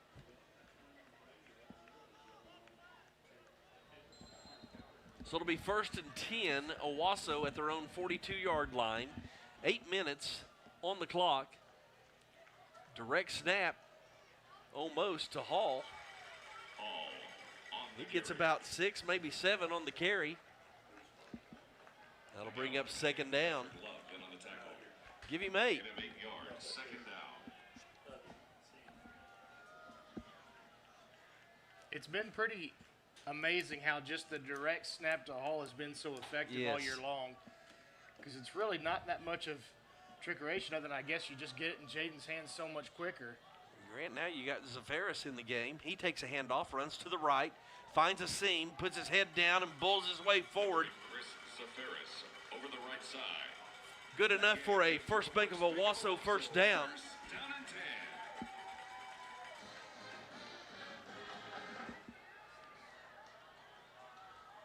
So hopefully we got the right number and we know that Hall's going to be okay. Zafaris remains in at running back. He'll take another handoff. Runs right up the middle, bowls over a player, and he comes out of the pile for a 4-yard gain. Well, and Zafaris has done such a good job this season on the defensive side, adjusting to linebacker. It's nice to see him in there. Everybody wants to touch the football, so maybe that's just a little reward getting him back involved and giving Jaden a break. So Hall back in at running back to the right of Frankenfield. Quick throw out here to the near side. Tay Bethel gets the catch and is just wrapped up as he tries to spin out of the tackle near the first down marker. Yeah, good tackle there by DeAndre Bennett. And that'll be enough for a First Bank of Owasso 1st and 10. It's always hard to get Tay Bethel down in one-on-one in the open field.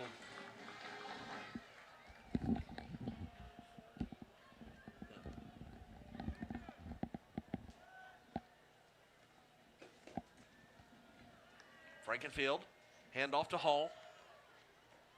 Not much room this time as he got 2, maybe 3 on the play, depending on if they give him forward progress. Brock, what's it like down there on the sideline? What's the mood like? It's pretty good down here. Being up 14, we're driving the ball, taking some time off the clock. Any report on Hall? I know he's back in the game. No, I was down there when it happened. I think he just got rolled up on.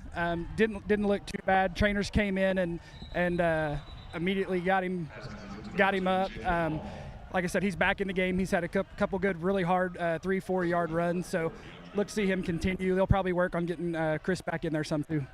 Okay, and we see Hall right there on the catch and a gain of 7 on the play. Took what I thought was a late hit there for a moment, Grant. Well, Jaden was just kind of continuing, and that's one of those, especially after a stinger, you like to see him go down. Yeah.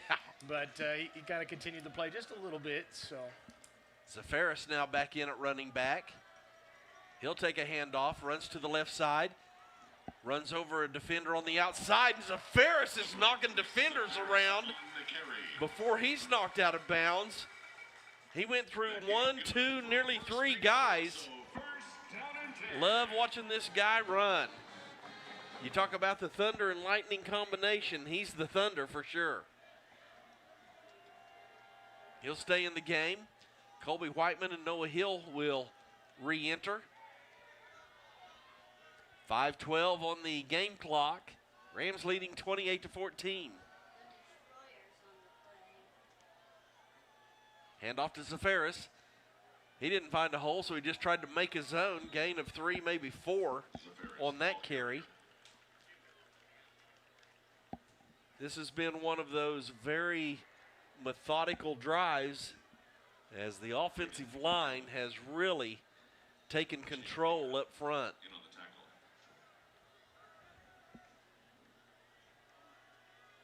Hall back in at running back. Rams just grinding this clock down.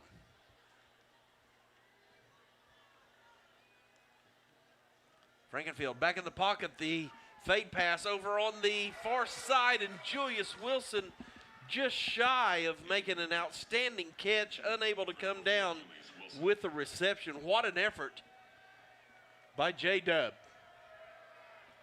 Yeah, just a little pinched on the sideline, not much room to do a whole lot. Got up a little slow that time, so hopefully he's okay. Now Whiteman will come back in. So 2 receivers to the right, 2 to the left. Hall the running back. 3rd down, Frankenfield. Quick throw out to Halt. He's got a lot of room on that right side. Tries to leap the defender. That might not have been his best decision as he was pushed out of bounds while he jumped in the air. I'm going to say Jaden's fine. Stop doing that, Jaden. Let's get through this. But that was the exact play we had earlier on that third down, but he dropped that pass. But, I mean, it's just a good-looking play, just a simple flare out to the tailback. So Coach Blankenship will send his field goal team on the field. Juan Razzo from the 22-yard line. It'll be a 32-yard field goal attempt. The snap back to, and it's a bad snap, but Francis does a great job. That's unbelievable. A great hold, and then the kick by Razzo, and the Rams extend their lead 31-14 with 4:10 to go here in the fourth quarter. This is Ram Football on your Owasso Sports Network. Hi, I'm Casey Miller. Hola, yo soy Casey Miller. You guys are ridiculous. Hi, I'm Casey Miller, your dedicated insurance agent. Our team recognizes the significance of clear communication and tailored service. In addition to our expert services, we have Spanish-speaking options and cater to individuals from all walks of life. Our aim is to ensure that every step of your insurance experience is smooth and stress-free. Contact us today at 918-272-8888 for a personalized insurance experience, where excellence in service meets the diverse needs of our clientele.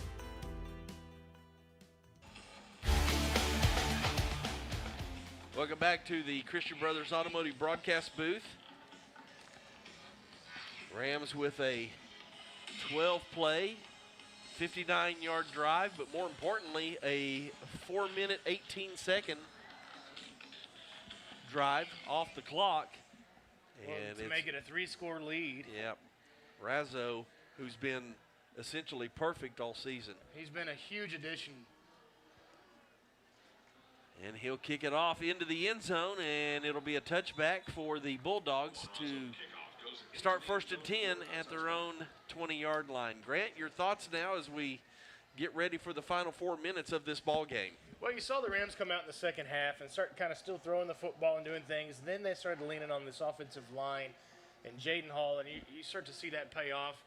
You're seeing everybody get worn down, and more importantly, you run the clock, and it does take the chances of throwing interceptions, all those things out of play. So really and the Ram defense has tightened up extremely well. 1st and 10.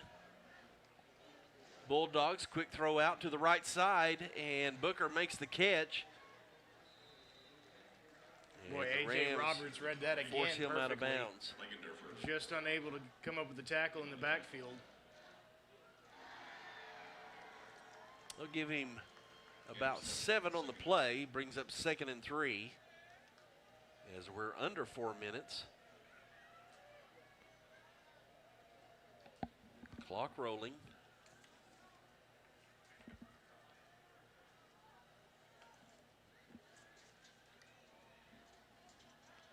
Beaulieu back in the pocket, another throw out into the flat over on the left side, and it's Booker once again. Hit initially by Will Baker. Yeah, that's really good job by Christian Turner. You know, you're starting out on the defensive line and run all the way out in pursuit, and that's why you do that. Able to make the tackle. That'll be a 1st down, Bulldogs. Just outside their 30-yard line.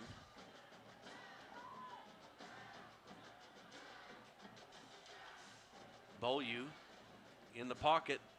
Quick throw over to the left side. He's got a man downfield. The catch is made. That's Quarles.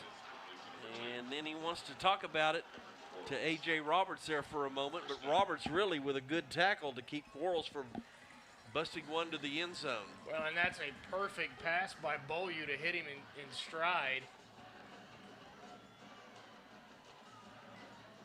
1st and 10 Bulldogs at the Rams' 31-yard line. Beaulieu, 2 receivers to the right, takes the snap, looks to his left once again, throws one over the middle, and the catch is made. Coming back for it is Woodard, and then he's tackled at the 4-yard line. Yeah, somebody got caught looking in the backfield there. It's not a good sign when you look up and see your safety turning and running towards a receiver. First and goal, Bulldogs. Quick throw over to the right side. A catch is made, but so's the hit.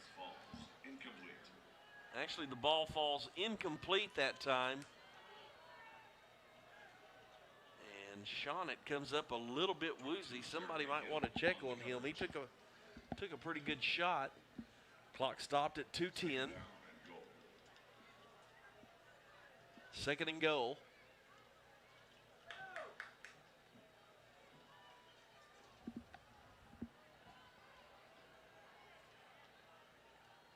Beaulieu, low snap, and then a fade throw over to the right side, and we're going to have a flag on the play. Woodard was the intended receiver. Ball was thrown into double coverage. Yeah, definitely hanging on the receiver there. So that'll bring up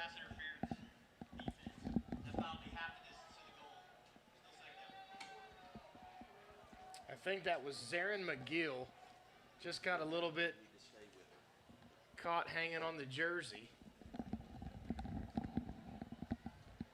wind has really picked up, Grant.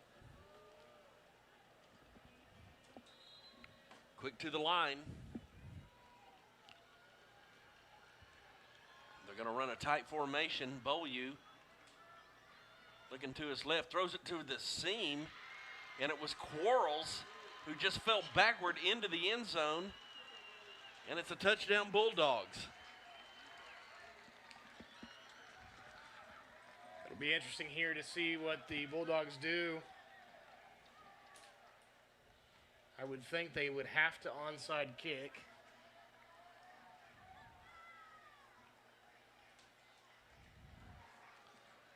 They'll line up for the extra point attempt. Reed, the kicker. And he's able to get it through the uprights. 2:02 on the clock. And Owasso leading the Bulldogs 31-21. This is Ram Football on your Owasso Sports Network. The trenches, where roads are won. Ram 1500. Quick, tough, relentless, raw strength, no compromise. Ram HD. Haul more, tow bigger, hit harder. These are Ram Power Days. Jim Glover Dodge. Welcome back to the Christian Brothers Automotive broadcast booth as Edmond Memorial be able to answer with a touchdown of their own. That was an 80-yard drive, and it took 6 plays. 2 minutes and 8 seconds off the clock. So the Ram lead now to 10, 31-21. Got the hands team down front on this front line for the Rams. Try to make sure that they get this ball secured.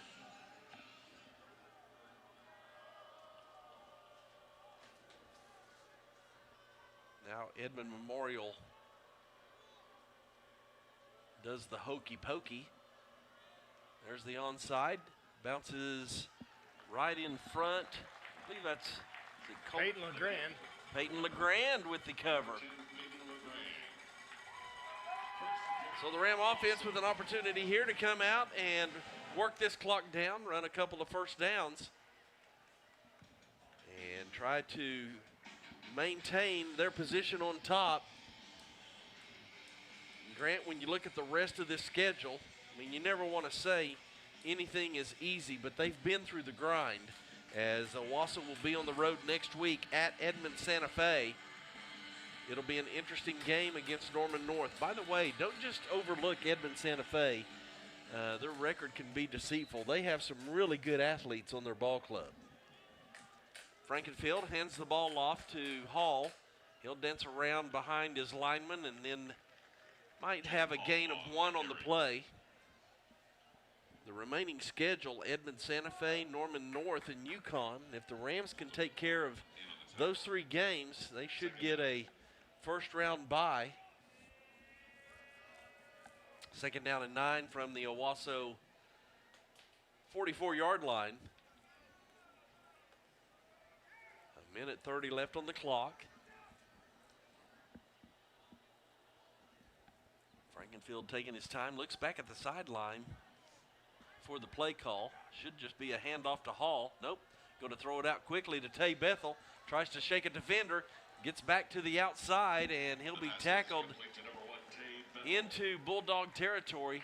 That is close to a first down. They say, yes, it is. Move the chains. That's a good job by Tay Bethel, too, staying in bounds, but then he also, you saw at the end of that play there where he covers the football with both hands there, understanding ball security. First Bank of Owasso, 1st and 10. We're under a minute to go. The Bulldogs apparently allowing this one to run down. Some of the players already shaking hands. I think they're going to go to victory formation. And Coach Blankenship lets the play clock run down and then calls timeout. We'll keep it right here as we get ready for our post-game show. And we'll also have our Tulsa Accident Care Center drive of the game.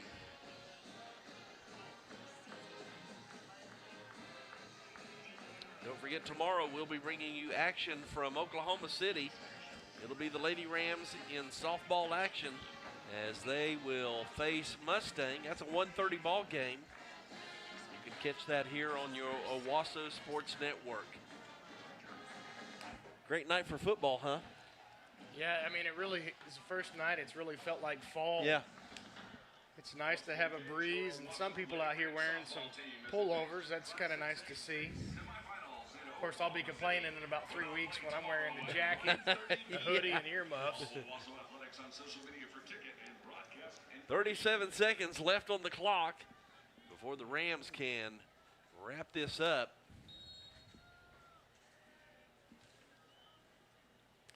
Victory formation. Drew Frankenfield takes the snap, takes a knee, and then hands the ball off to the referee as Edmond Memorial is content to let this run out, and the Rams will move to 5-2 on the season, 4-0 in district play, and this was a big win as Edmond Memorial will fall to 2-2 in district play. Broken Arrow and Union are playing here tonight as well, but it's a 31-21 victory for the Rams over Edmond Memorial. We'll take a 2-minute timeout, come back, do our post game, and look at some numbers here with Ram football on your Owasso Sports Network. Oh, I got my order wrong. This is me, Jessica. And this is Jessica, not my coffee. And my friend said, oh wait, Quick Trip. And she said, you don't have to tell me your name. Please, serve yourself. And I was all, oh, then this happened. Yeah, someone stole my drink. That's how I learned Quick Trip has lattes on tap, and I will never have to tell a barista my name again. Quick Trip, raise your coffee bar.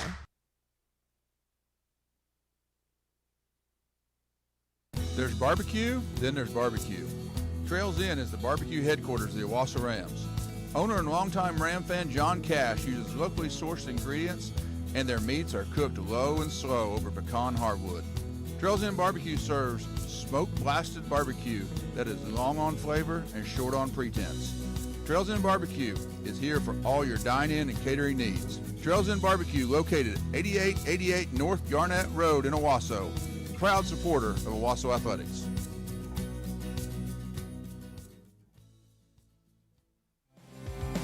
Hey Owasso, you know these guys are big Ram fans. Before you take another Ram road trip, make sure your car is ready to go with a visit to your local Robertson Tire. From new tires to oil changes and so much more, the Robertson family has you covered. Visit them at 8431 Owasso Expressway or find one of their 14 locations all across the Tulsa Metro. Robertson Tire. Keep rolling with Robertson. Imagine a free checking account that finally fits your vibe. No weird rules, no stress. just simple freedom.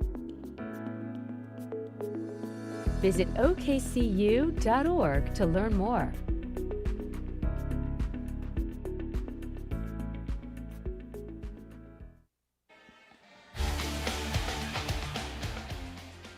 Welcome back to Owasso, where the Rams with a 31-21 victory tonight over the Edmond Memorial Bulldogs. Started out a little slow, but were able to turn things around as Brock Crawford is down on the field, and let's go down to him. He's with Coach Bill Blankenship. Coach B, first of all, great district win against a very good Edmond Memorial team. Talk to me just for a minute about the resiliency of this football team. Obviously being down 14-0, the penalties. Talk to me about how they persevered tonight. Well, I think we're a tough football team anyway, mentally and physically. And we just had a lot of stuff go against us in that first half that weren't necessarily bad playing. And I think to be able to mentally fight through that and to keep grinding was a huge deal. I'm really happy for this group because they're just really tough and physical, and it makes it a lot of fun. Appreciate it, Coach. Thanks. All right, Brock, thank you. We appreciate that. Coach B, Grant, your thoughts here in this ball game. As he mentioned, Owasso falling behind 14-0 and then able to really take control of the game, mainly from about the middle of the second quarter and on after that. Well, yeah, I think, again, it's nice to get tested in these moments early on and to come away with the victory. You just kind of keep having teachable moments, I would call it. And, you know, it's just you just want to see us clean up those little errors up front where we don't have to face resiliency. But, again, another good victory, good district win against a good Edmond Memorial Bulldog team. Rob Williams working feverishly on the numbers. We'll have those for you here in just a moment. And looking at some other scores, Jinx has defeated Deer Creek 56-21. Union has defeated Yukon 49-20. So Antonio Graham starting to get things going down with the Red Hawks and turning some things around down there. Broken Arrow will play tomorrow night as they will travel to play Norman North. Another big district game here, because you look at Edmond Memorial, Broken Arrow, and Norman North, they're kind of looking through those 2, 3, and 4 spots, along with Union, who is still in the race when you look at them, Grant. I mean, they've still got an opportunity to sneak back in. Well, I mean, it's even in college football, you never know what will happen, and much less high school football. You just really never know. I mean, teams continue to improve throughout the year. Those first 3 games of the year don't really mean anything other than just kind of finding your identity as a team. And so you really don't want to give up on anybody at any given moment. You never know injuries, how they come to play on your skilled players, on your big linemen. So as it gets down to the end, it's always a tight race. Looking at the numbers here this evening for Edmond Memorial, they had 15 first downs in the game. We were tied at 10 first downs each team at halftime. Owasso extended that to 22 first downs. Rushing yardage, 233 for the Rams, 18 for the Bulldogs. Passing yardage, Drew Frankenfield, 14 of 26. No interceptions for 127 yards. On the other side, it was Beaulieu, who was 28 of 40 with 1 interception, 265 yards. Total yardage in the game, 340 yards for Owasso, 283 for Memorial. No fumbles were lost in the contest. The only turnover was the pick 6 by A.J. Roberts Jr., who read that route perfectly. And then time of possession relatively even, nearly 22 minutes, 23 minutes for each ball club.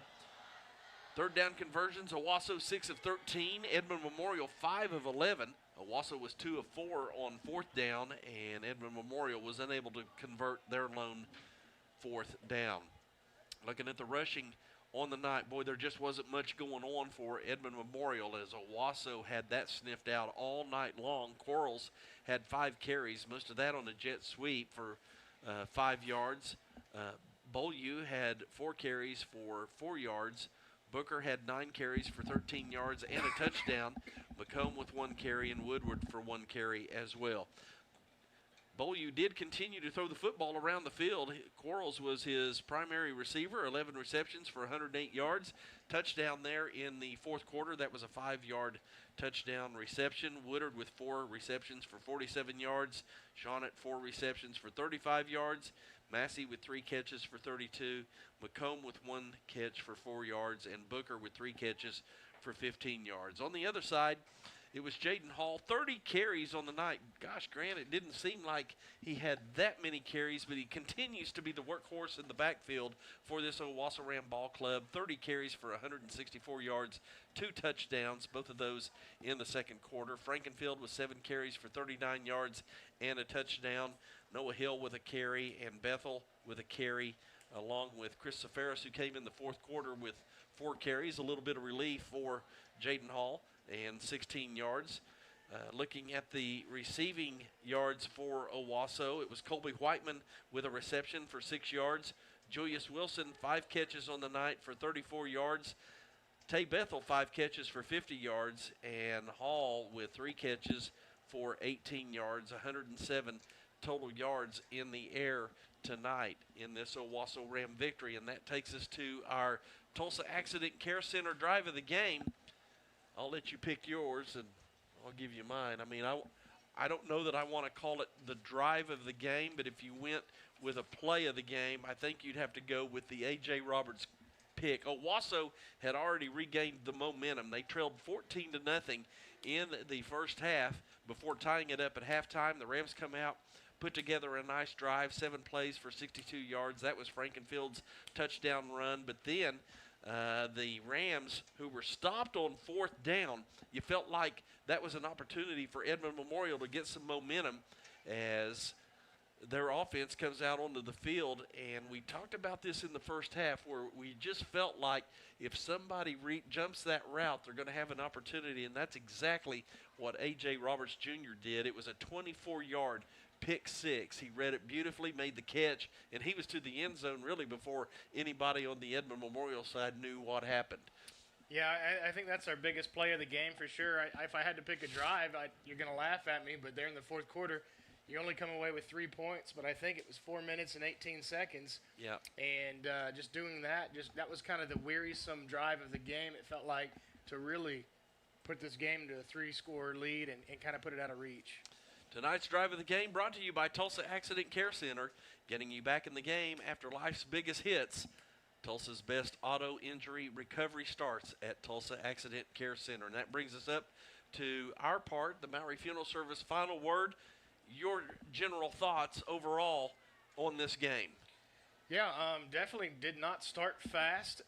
Finished pretty well, but it's kind of an interesting test as you look at week to week. That 4-2-5 defense tonight for the Bulldogs seemed to be very disruptive to Drew Frankenfield in our passing game. So probably a good learning thing in film for that as you look at the receiving numbers tonight.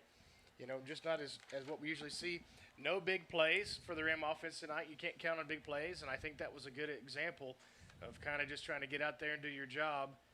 And Ram defense did a fantastic job tonight. Yeah. Early on especially, kind of put them in some pretty tough situations, and they showed a lot of adversity through that, and definitely came out in the second quarter and second half, did a great job shutting this Bulldog offense down.